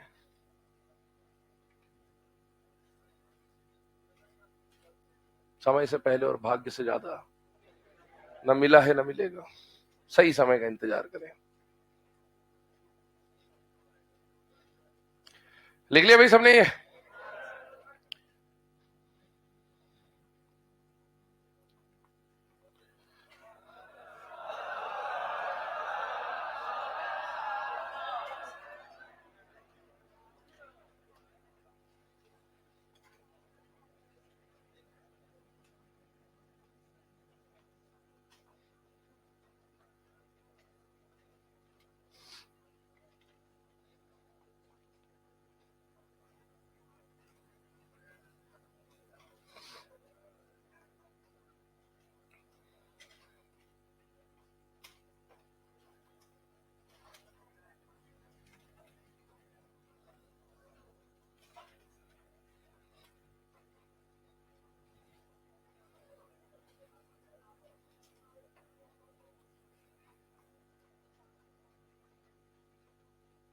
चलिए ना, अब इसका आगे बात करते हैं। लास्ट टाइप का जो ड्रॉबैक आ जाता है लिविस ऑक्टेट थ्योरी का, वो आ जाता है बेटा ऑड इलेक्ट्रॉन स्पीशीज। ठीक है, अभी जितने भी ड्रॉबैक्स हमने पढ़े उनमें सबसे ज्यादा इंपॉर्टेंट ड्रॉबैक यही है।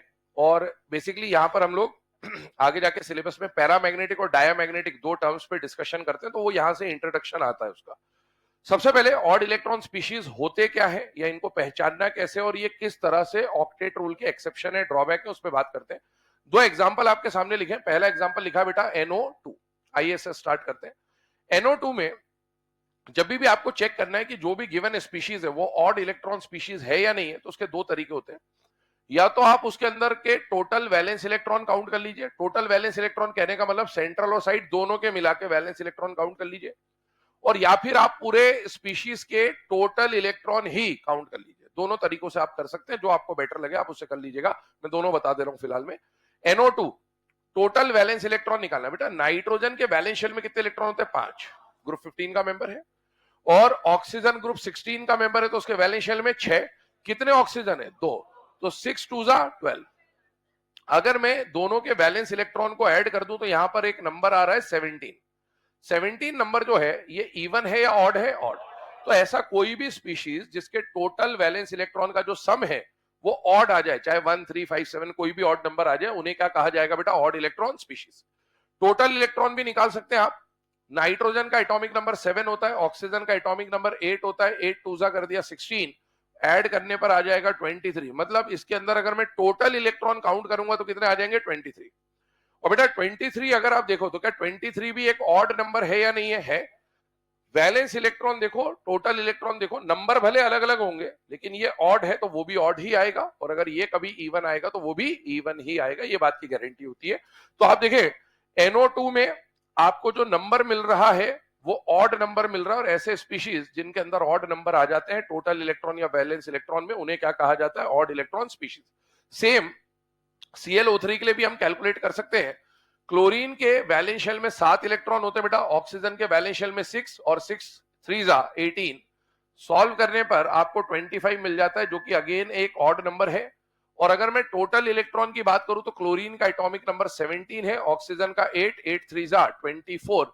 सॉल्व करने पर 41 आ जाएगा, और 41 अगेन एक ऑड नंबर है। तो ऐसा कोई भी स्पीशीज मॉलिक्यूलर आयन जिसमें टोटल इलेक्ट्रॉन या वैलेंस इलेक्ट्रॉन का नंबर ऑड है, उन्हें क्या कहा जाता है बेटा? Odd electron species. पहले तो ये एग्जांपल लिखें, फिर आगे पैरा और डाया पे चलते हैं।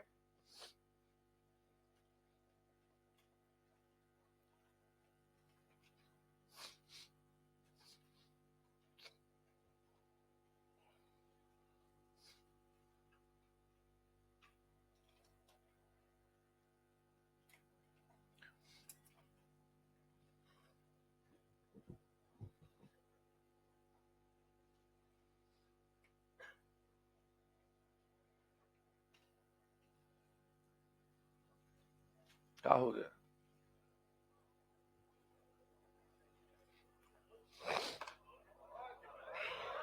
तू मत बोल बेटा, क्या हुआ है? खेल लेंगे बेटा, मौका मिल जाए तो खेल लेंगे। अभी खेलने का मौसम है नहीं वैसे, बारिश वारिश में स्कीड स्कीड हो गए तो।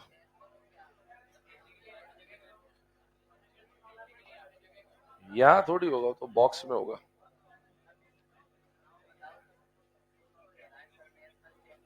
नहीं नहीं यार, इतना नहीं। कहाँ है? तुच्छ सा प्राणी है, तुच्छ सा प्राणी है अपन, क्या है मतलब। धन्यवाद। अभी बॉक्स खेलने लायक नहीं है, अभी फ्रैक्चर हो गया था ना, बॉक्स में ही हुआ था, इसीलिए अभी बॉक्स खेलने लायक नहीं है।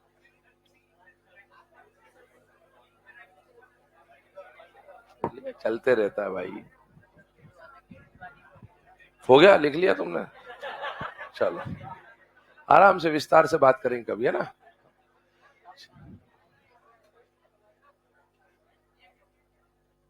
का एक्सेप्शन? अभी तो बताने तो दे, अभी बताया कि अभी तो बस लिखाया है। ऑड इलेक्ट्रॉन स्पीशीज के बारे में बात कर रहे थे भाई। चारों खड़े रहना, चारों खड़े हो जाओ। अरे पहले खड़े हो जाओ, इधर आओ, इधर बाहर आओ।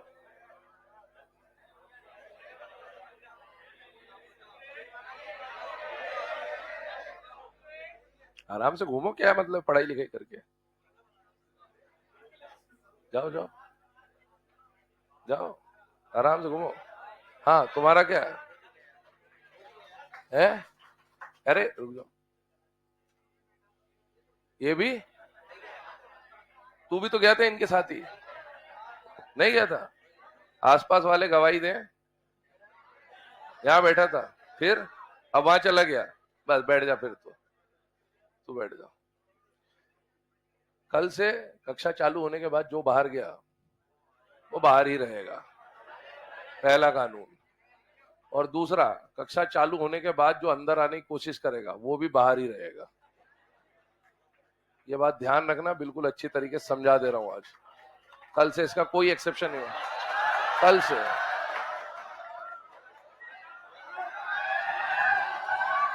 इनको भी बता देना जो बोला गया है ना। चले आइए, है ना, इधर ध्यान दीजिएगा। अब इसमें कंडीशन को समझिएगा ध्यान से, है ना। NO2 और ClO3 में हम लोग डिस्कशन ये कर रहे थे कि अगर किसी में नंबर ऑफ इलेक्ट्रॉन ऑड आ जाते हैं, ठीक है, तो उन स्पीशीज को क्या बोला जाता है बेटा? Odd electron species. अब हमारा जो टॉपिक चल रहा था वो टॉपिक चल रहा था exceptions to Lewis octet rule. Lewis octet rule के एक्सेप्शन कहने का मतलब ये है कि अगर किसी कंपाउंड के अंदर आउटर मोस्ट शेल में कितने इलेक्ट्रॉन आ जाए एलिमेंट के पास? 8, तो वो ऑक्टेट रूल को फॉलो करता है। लेकिन 8 जो नंबर है, ये नंबर देखो, ये नंबर ऑड है या इवन है? इवन। लेकिन यहां पर जो नंबर निकल के आ रहे हैं वो क्या आ रहे हैं? ऑड। तो इसका मतलब ये हुआ कि अगर किसी के अंदर ऑड नंबर आ रहा है तो वो कभी भी ऑक्टेट अचीव कर ही नहीं सकता। और इसीलिए जितने भी ऑड इलेक्ट्रॉन स्पीशीज होते हैं वो कभी भी ऑक्टेट रूल को फॉलो नहीं कर सकते। इसका मतलब they are always an exception to Lewis octet rule. दूसरी बात, दो टर्म्स के ऊपर हमें डिस्कशन करना होता है। एक टर्म आ जाता है बेटा पैरामैग्नेटिक, और एक टर्म आ जाता है बेटा डाया मैग्नेटिक। ध्यान सुनिएगा ना। अब पैरा और डाया मैग्नेटिक को वैसे तो हमको through out the syllabus inorganic में पढ़ना ही है, हर जगह पैरा और डाया आता रहेगा। लेकिन पैरामैग्नेटिक क्या चीज होती है? ऐसा कोई भी स्पीशीज जिसके पास एक या एक से ज्यादा अनपेयर्ड इलेक्ट्रॉन, मतलब अगर किसी के पास अनपेयर्ड इलेक्ट्रॉन है तो वो पैरामैग्नेटिक होगा। और ऐसी चीजें जिनके पास कोई भी अनपेयर्ड इलेक्ट्रॉन नहीं है वो क्या हो जाता है? डाया। इवन आप ये देख सकते हो, डाया कहने का मतलब यहां पर एक वर्ड आता है डाई। डाई का मतलब दो, जिसका मतलब यह है कि हर इलेक्ट्रॉन का क्या बना हुआ होगा? पेयर। तो जितने भी स्पीशीज में हर इलेक्ट्रॉन पेयर्ड हो वो होते हैं डाया, और जिसके पास एक या एक से ज्यादा अनपेयर्ड बच जाए उसे क्या बोलते हैं? पैरा। पॉइंट बोल दे रहा हूं, लिख लेना एक बार, फिर नोट पे आते हैं। पैरामैग्नेटिक की डेफिनेशन लिख लीजिए एक बार।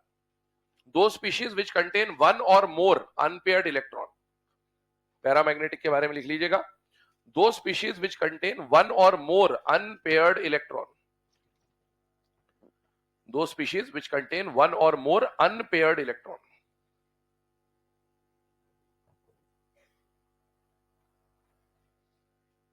ठीक है, ऐसे जो भी स्पीशीज जिनके पास एक या एक से ज्यादा अनपेयर्ड इलेक्ट्रॉन होता है उसे क्या बोला जाता है बेटा? पैरामैग्नेटिक। सेकेंड पॉइंट लिखे डायामैग्नेटिक, लिखिएगा दोज स्पीशीज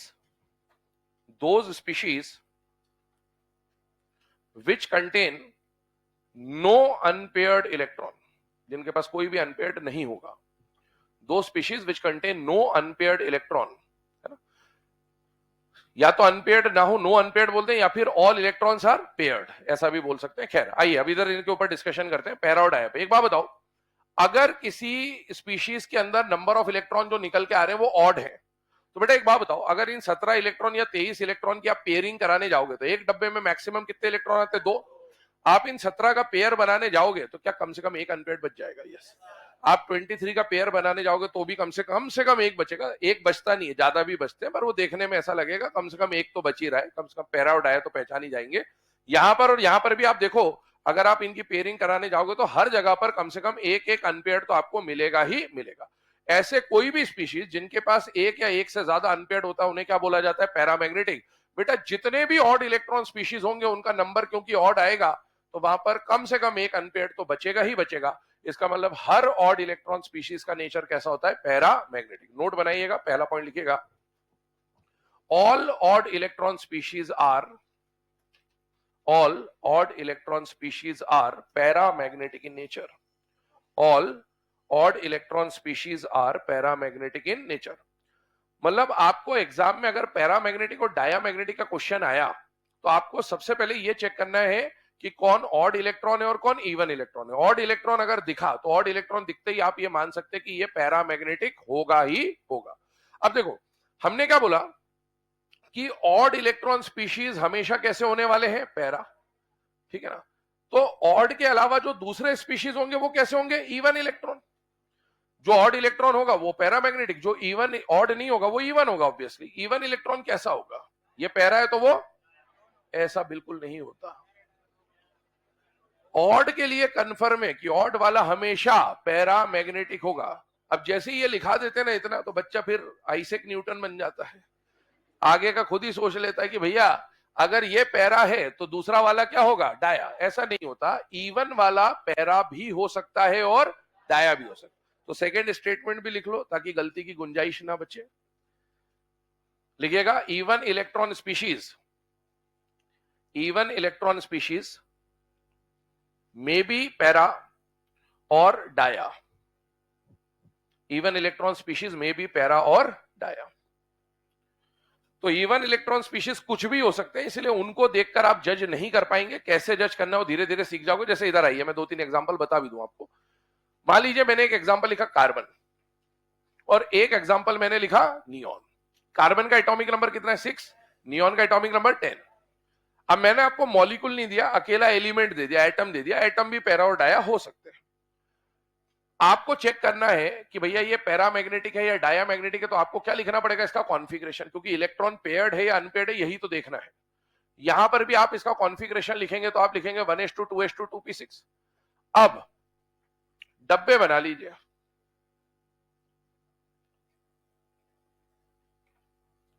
चेक करिए, यहां पर S2 ऐसा होगा और P2 ऐसा होगा, और यहां पर S2 ऐसा होगा और P1 2 3 4 5 6 ऐसा होगा। ये ऑड इलेक्ट्रॉन है या इवन इलेक्ट्रॉन है? ये क्या है? इवन वाला क्या अनपेयर्ड इलेक्ट्रॉन रख सकता है या नहीं रख सकता? रख सकता है। और इवन वाले में अनपेयर्ड इलेक्ट्रॉन ना भी हो, ऐसा भी हो सकता है।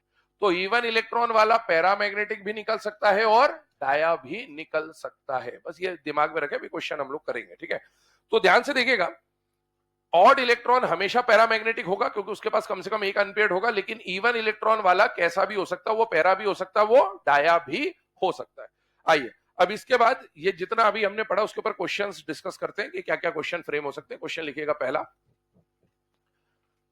which of the following is an odd electron species? Which of the following is an odd electron species?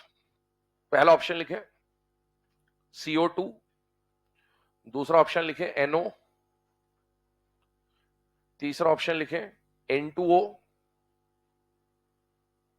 चौथा ऑप्शन लिखे CCl4 कार्बन टेट्राक्लोराइड। आपको इसमें चेक करना है कौन ऑड इलेक्ट्रॉन है, तो आपको नंबर ऑफ इलेक्ट्रॉन काउंट कर लेना, या तो वैलेंस इलेक्ट्रॉन देख लो टोटल, या फिर टोटल इलेक्ट्रॉन देख लो, जैसा भी आप चाहें। Correct answer is second, NO। NO का जब आप काउंटिंग करोगे तो 7 + 8 15 आ रहा है, टोटल इलेक्ट्रॉन की बात कर रहा हूं, वही ऑड है, बाकी सब इवन इलेक्ट्रॉन है। ठीक है, आप इलेक्ट्रॉन काउंटिंग करके देख लीजिएगा, आपको मिल जाएगा। अगला क्वेश्चन लिखें, which of the following is electron deficient molecule? Which of the following is electron deficient molecule? क्या इलेक्ट्रॉन डेफिशिएंट को हाइपोवैलेंट नाम से भी दिया जा सकता है बेटा? यस है ना, तो ध्यान रखिएगा, ऑप्शंस लिखिएगा। पहला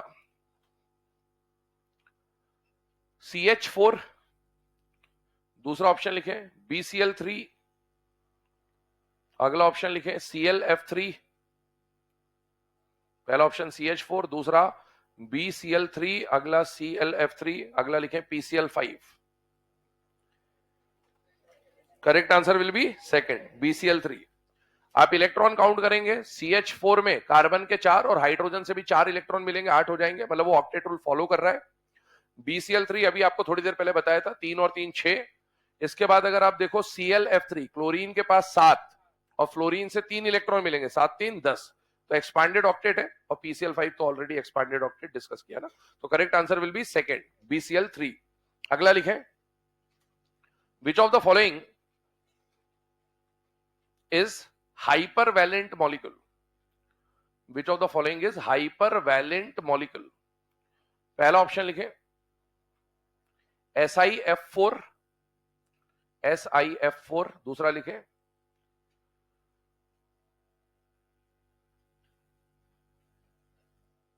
लिखिएगा दूसरा ऑप्शन ClF3, तीसरा ऑप्शन लिखिएगा SF4, चौथा ऑप्शन लिखिएगा CO2। बताइए, दो आंसर है इसके, दो आंसर है इसके, सेकंड और थर्ड है ना। ClF3 भी हाइपर वैलेंट है और SF4 भी हाइपर वैलेंट है ना, दोनों की काउंटिंग करके देख लीजिए आराम से, दोनों में 10-10 इलेक्ट्रॉन आ रहे बेटा ना। अगला क्वेश्चन लिखिए, which of the following is paramagnetic species? Which of the following is paramagnetic species? पहला ऑप्शन लिखिएगा मैग्नीशियम, दूसरा ऑप्शन लिखिएगा नियॉन, तीसरा ऑप्शन लिखिएगा सिलिकॉन, चौथा ऑप्शन लिखिएगा आर्गन लिख लीजिए। चलिए, करेक्ट आंसर थर्ड ऑप्शन, आराम से देख लीजिए। पैरामैग्नेटिक पूछा है भाई, पैरामैग्नेटिक मतलब अनपेयर्ड इलेक्ट्रॉन। अनपेयर्ड के लिए सबसे पहले क्या देखते हैं? ऑड इनमें से कोई है ही नहीं, आराम से देख लीजिए। पहले ऑड होता तो अपन डायरेक्टली टिक कर देते, लेकिन ऑड नहीं है, सारे के सारे इवन है। मैग्नीशियम 12 है ना, अगला कौन है? नियॉन 10, अगला कौन है? सिलिकॉन 14, अगला कौन है? आर्गन 18। ये सब इवन इलेक्ट्रॉन है। अब इवन वाला पैरा भी हो सकता है और इवन वाला डाया भी हो सकता है। अब आप इनमें, अभी मैंने थोड़ी देर पहले आपको बताया था, इस तरह से कॉन्फ़िगरेशन लिखेंगे, कॉन्फ़िगरेशन लिख के डब्बों में इलेक्ट्रॉन फिल करोगे, डब्बों में जब इलेक्ट्रॉन फिल करके देखोगे तो आपको मिलेगा कि सिलिकॉन के पास 2 अनपेयर्ड इलेक्ट्रॉन है, बाकी सब में पेयर्ड है ना। तो इसीलिए डायामैग्नेटिक है, बाकी 3 तो जो ऑप्शन सी है सिलिकॉन, वो कैसा हो जाएगा? पैरा। अगला क्वेश्चन लिखे, है ना, वरना सिर्फ ऑड पढ़ के चले जाओगे तो ऑड अगर मिले ही नहीं ऑप्शन में तो क्या ही कर लोगे ना, तो इसलिए सॉल्व करना तो आना ही चाहिए कुछ है ना। क्वेश्चन लिखे अगला, which of the following is paramagnetic? Which of the following is paramagnetic? और अगर अभी किसी के मन में वो सवाल आ रहा हो कि सर नियॉन तो हमने 10 इलेक्ट्रॉन हमने पैरामैग्नेटिक पढ़ा था और ऐसा वैसा, और सर ऑक्सीजन के बारे में हमने पैरामैग्नेटिक पढ़ा था, तो अभी भूल जाएं थोड़ी देर के लिए, जब एमओटी आएगा तब बात करेंगे, है ना, इत्मीनान से। तब तक के लिए अगर किसी के मन में ऐसी दुविधा है, 10 इलेक्ट्रॉन 16 इलेक्ट्रॉन 32 इलेक्ट्रॉन कुछ कुछ ऐसा पढ़ लेते हैं तो थोड़ा बहुत याद रह जाता है धुंधला धुंधला सा, तो उसको भूल जाए, अभी बाद में बात करेंगे उस पर। अगर आपको वो याद है और आप उसके हिसाब से पैरा डाया देख रहे हो तो आप गलत देख रहे हैं, ठीक है। चलिए अगला लिखें, which of the following is paramagnetic, options लिखिएगा। पहला ऑप्शन लिखिएगा बेरिलियम, बेरिलियम। अगला ऑप्शन लिखिएगा नियॉन। अगला ऑप्शन लिखिएगा नाइट्रोजन। अगला ऑप्शन लिखिएगा magnesium. Correct answer is nitrogen. इस बार सॉल्व करना बहुत इजी था क्योंकि अपने को इस बार ऑड दिया हुआ था, नाइट्रोजन ऑड इलेक्ट्रॉन है, देखा और टिक करा, आंसर घर आ गए, ठीक है ना। चलिए अगला क्वेश्चन लिखें, which of the following is paramagnetic. पहला ऑप्शन CCl4, दूसरा ऑप्शन SO3, तीसरा ऑप्शन N2O, चौथा option NO। Correct answer NO है ना। NO ऑड इलेक्ट्रॉन है, बाकी सारे के सारे इवन इलेक्ट्रॉन है, तो आप डायरेक्टली अभी एक ही ऑप्शन होगा कोई सही, तो आप टिक कर सकते हैं NO को, ठीक है। अगला क्वेश्चन लिखे, which of the following is diamagnetic in nature. Which of the following is diamagnetic in nature. Option लिखिएगा पहला, क्या बेटे, ऐसे ही होता है बेटा, जल्दी लिखा करो, स्पीड बढ़ाओ, ऐसे आजू बाजू वालों की कॉपी देख लिया करो। विच ऑफ द फॉलोइंग, इतना ही लिखना होता है, ऐसे ही लिखते बेटा, which of the following diamagnetic, हो गया खत्म, इतना ही तो लिखना होता। Which of the following is diamagnetic, ठीक है। लिखिए पहला ऑप्शन नाइट्रोजन, दूसरा ऑप्शन सोडियम, तीसरा ऑप्शन फास्फोरस, चौथा ऑप्शन कैल्शियम। एक ही आंसर है, क्लियर दिख जाएगा। क्यों दिख जाएगा, 3 ऑड दे रखे हैं और एक इवन दे रखा है, तो जो ऑड इलेक्ट्रॉन है शुरू के तीनों ऑप्शन वो तो कैसे होंगे, पैरा पैरा और पैरा, तो डाया एक ही होगा, वो कौन हो गया, कैल्शियम। अगला क्वेश्चन लिखे, which of the following is diamagnetic in nature.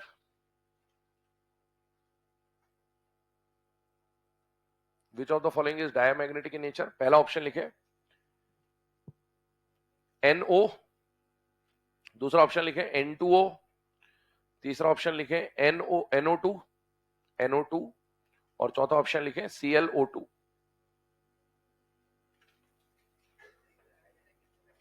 Again आप ऑड इलेक्ट्रॉन चेक करोगे तो पहला तीसरा और चौथा ऑड इलेक्ट्रॉन आएंगे, केवल दूसरा वाला जो ऑप्शन है वो इवन इलेक्ट्रॉन आएगा, तो वही हो जाएगा आपका डायामैग्नेटिक केस, है ना।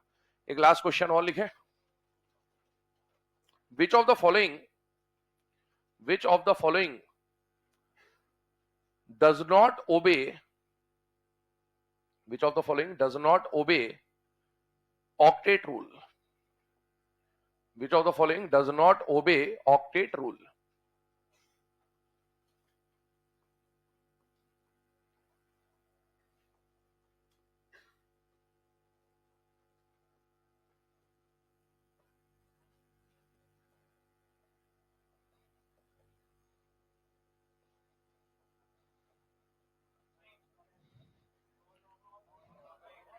पांचवा ऑल ऑफ दिस, दूसरा और छठा वाला जो है नन ऑफ दिस, है ना। आराम से सोच लो, थोड़ा सोचा करो, डायरेक्ट आंसर मत दिया करो, काय बेइज्जती कराने पे उतारू रहते हो हमेशा, सोचो थोड़ा सा, मतलब जल्दी आंसर देने से सिलेक्शन नहीं होगा, सोचिए समझिए।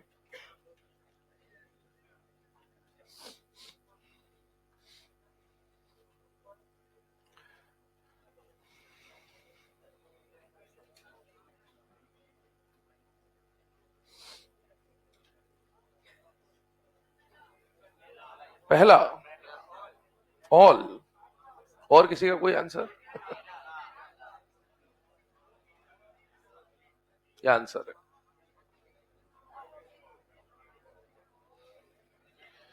आंसर याद करने से थोड़ी आंसर हो जाता है, KLF3 देखा और टिक करके आ गए, है ना। क्वेश्चन पढ़े, क्वेश्चन में बोला does not obey octet rule लिखा हुआ है। अब जरा ध्यान से देखें, which of the following does not obey octet rule, मतलब इनमें से कौन ऑक्टेट रूल को फॉलो नहीं करेगा। अब इसमें क्वेश्चन में दो चीजें, ध्यान से सुनिएगा। पहली बात, AlF3, AlCl3, AlBr3, AlI3। मुझे बताइए ऑक्टेट रूल के लिए हमें यह देखना होता है कि बॉन्डिंग के बाद किसके आउटर मोस्ट शेल में 8 इलेक्ट्रॉन है या नहीं है। मुझे बताइए एल्यूमिनियम मेटल है या नॉन मेटल है, और फ्लोरीन मेटल नॉन मेटल का बॉन्ड आयनिक होना चाहिए generally. Metal non metal, metal non metal, metal non metal, metal non metal का बॉन्ड आयनिक या कोवेलेंट, आयनिक, आयनिक होता है। और आयनिक में शेयरिंग होती है, ट्रांसफर होता है। आपने जो अभी काउंटिंग करी है ना, वो शेयरिंग से करी है। पहली बात, आपने जो अभी काउंटिंग करी ना 3 और 3 6, वो शेयरिंग है, वो ट्रांसफर नहीं है। तो आपको पहले तो बॉन्ड पहचानने पड़ेंगे ही, जो मैंने आते से ही आज बोला कि सबसे पहले क्यों हम इतनी बात कर रहे थे कि ये मेटल नॉन मेटल, ये वो इसीलिए क्योंकि आप हर जगह क्या करोगे, 3 और 3 6 करके आ जाओगे, है नहीं ऐसा, है ना। तो पहली बात तो ये हो गई कि ये सारे के सारे होने चाहिए थे आयनिक। लेकिन आपको आज एक और चीज बताई, अलबेली के सीबीआई कोवेलेंट होते हैं। तो बेटा ये अलबेली के सीबीआई है, इनको होना आयनिक चाहिए था पर ये मिलते हैं कोवेलेंट। तो इनके लिए अगर आप वो 3 और 3 6 कर रहे हो तो बात सही है, क्योंकि इसके वैलेंस शेल में 3 इलेक्ट्रॉन और 3 इलेक्ट्रॉन यहां से मिलेंगे, क्योंकि कोवेलेंट बॉन्ड है, शेयरिंग से बनेगा। 3 और 3 6, तो बेटा इसके पास भी 6 इलेक्ट्रॉन 6 इलेक्ट्रॉन 6 इलेक्ट्रॉन, मतलब ये तीनों ऑक्टेट रूल को फॉलो नहीं कर रहे, क्योंकि ऑक्टेट के हिसाब से कितने इलेक्ट्रॉन होने चाहिए, 8। तो ये तीनों does not obey octet rule की कैटेगरी में आ जाते हैं। लेकिन AlF3 जो है ना बेटा, ये कोवेलेंट नहीं है, ये कैसा है, आयनिक। अब क्यों ये कोवेलेंट है, क्यों वो आयनिक है, वो आगे जाके हम लोग, मैंने बोला आपको फजांस रूल जब पढ़ेंगे तब आएगा, लेकिन तब तक हमें ध्यान ही रखना है। AlF3 आयनिक है बेटा। आयनिक कंपाउंड शेयरिंग से बनता है या ट्रांसफर से बनता है, ट्रांसफर। एक बात बताओ, AlF3 का अगर नाम बोला जाए तो क्या एल्यूमिनियम फ्लोराइड बोला जाएगा कि नहीं बोला जाएगा, बोला जाएगा। तो आपको इसको आयंस में तोड़ना है, क्योंकि आयनिक कंपाउंड है। इसमें कौन कौन सा आयन होगा, एल्यूमिनियम आयन होगा और फ्लोराइड आयन होगा। एल्यूमिनियम आयन नेचर में क्या होता है, L+1 +2 +3 +4 क्या होता है, +3। और फ्लोराइड आयन F-। तो 3 फ्लोराइड आयन है, बट हम एक ही आयन लिख रहे हैं क्योंकि तीनों फ्लोराइड की कहानी वही होगी। एल्यूमिनियम का कॉन्फ़िगरेशन होता है 2,8,3, 1:2, 2:2, 2p6, 3:3, 3p1। और फ्लोरीन का 2,7 अभी एटम का लिखा ही है ना। अब +3 आने का मतलब है 3 इलेक्ट्रॉन निकल गए, और -1 आने का मतलब है 1 इलेक्ट्रॉन आ गया। 1 आ गया तो ये 8 हो गया। क्या इसने आउटर मोस्ट शेल में ऑक्टेट पूरा कर लिया है, हाँ। और इसके 3 इलेक्ट्रॉन निकल गए तो इसका आउटर मोस्ट शेल अब ये बन गया, क्योंकि यहां तो कुछ है ही नहीं, क्या इसका भी ऑक्टेट पूरा हो गया, हाँ। इसका मतलब है ये वाला जो कंपाउंड है, इसमें कैटायन और एनायन दोनों का ही ऑक्टेट पूरा हो रहा है, मतलब ये ऑक्टेट रूल को फॉलो कर रहा है। अब आपसे पूछा गया है कि इन 4 में से कौन ऐसे हैं जो ऑक्टेट रूल को फॉलो नहीं करते। वो तो फॉलो कर रहा है क्योंकि वो आयनिक है भाई, ये तीनों शेयरिंग के बेसिस पे आप देखोगे तो ये ऑक्टेट रूल को फॉलो नहीं कर रहे, इसलिए आंसर हो जाएगा 2, 3 एंड 4। तो ध्यान रखिएगा, डायरेक्टली सॉल्व ना करें कभी भी। हमेशा ऐसा नहीं करना है कि भैया 3 और 3 6 चिपका के आ गए। पहले बॉन्ड को पहचान लीजिए, आयनिक है तो कैटायन एनायन बना के चेक करना पड़ेगा कि ऑक्टेट पूरा है या नहीं है, और कोवेलेंट है तो आपको फिर शेयरिंग से देखना पड़ेगा। मतलब इसका ये हो गया, मान लो ऐसा एग्जाम में दिया जाता आपको NaCl बॉन्ड निकाल दो, तो आप क्या बोलते, 1 और 1 2, ये नहीं, थोड़ी अपन ने यही किया अभी थोड़ी देर पहले ना। तो बॉन्ड को पहचानिए कि बॉन्ड आयनिक है या कोवेलेंट है। आयनिक है तो आयंस के हिसाब से ऑक्टेट चेक होगा, और कोवेलेंट है तो शेयरिंग के हिसाब से चेक होगा ना। यहां तक लिख लीजिए, बाकी डिस्कशन हम कल स्टार्ट करेंगे आगे।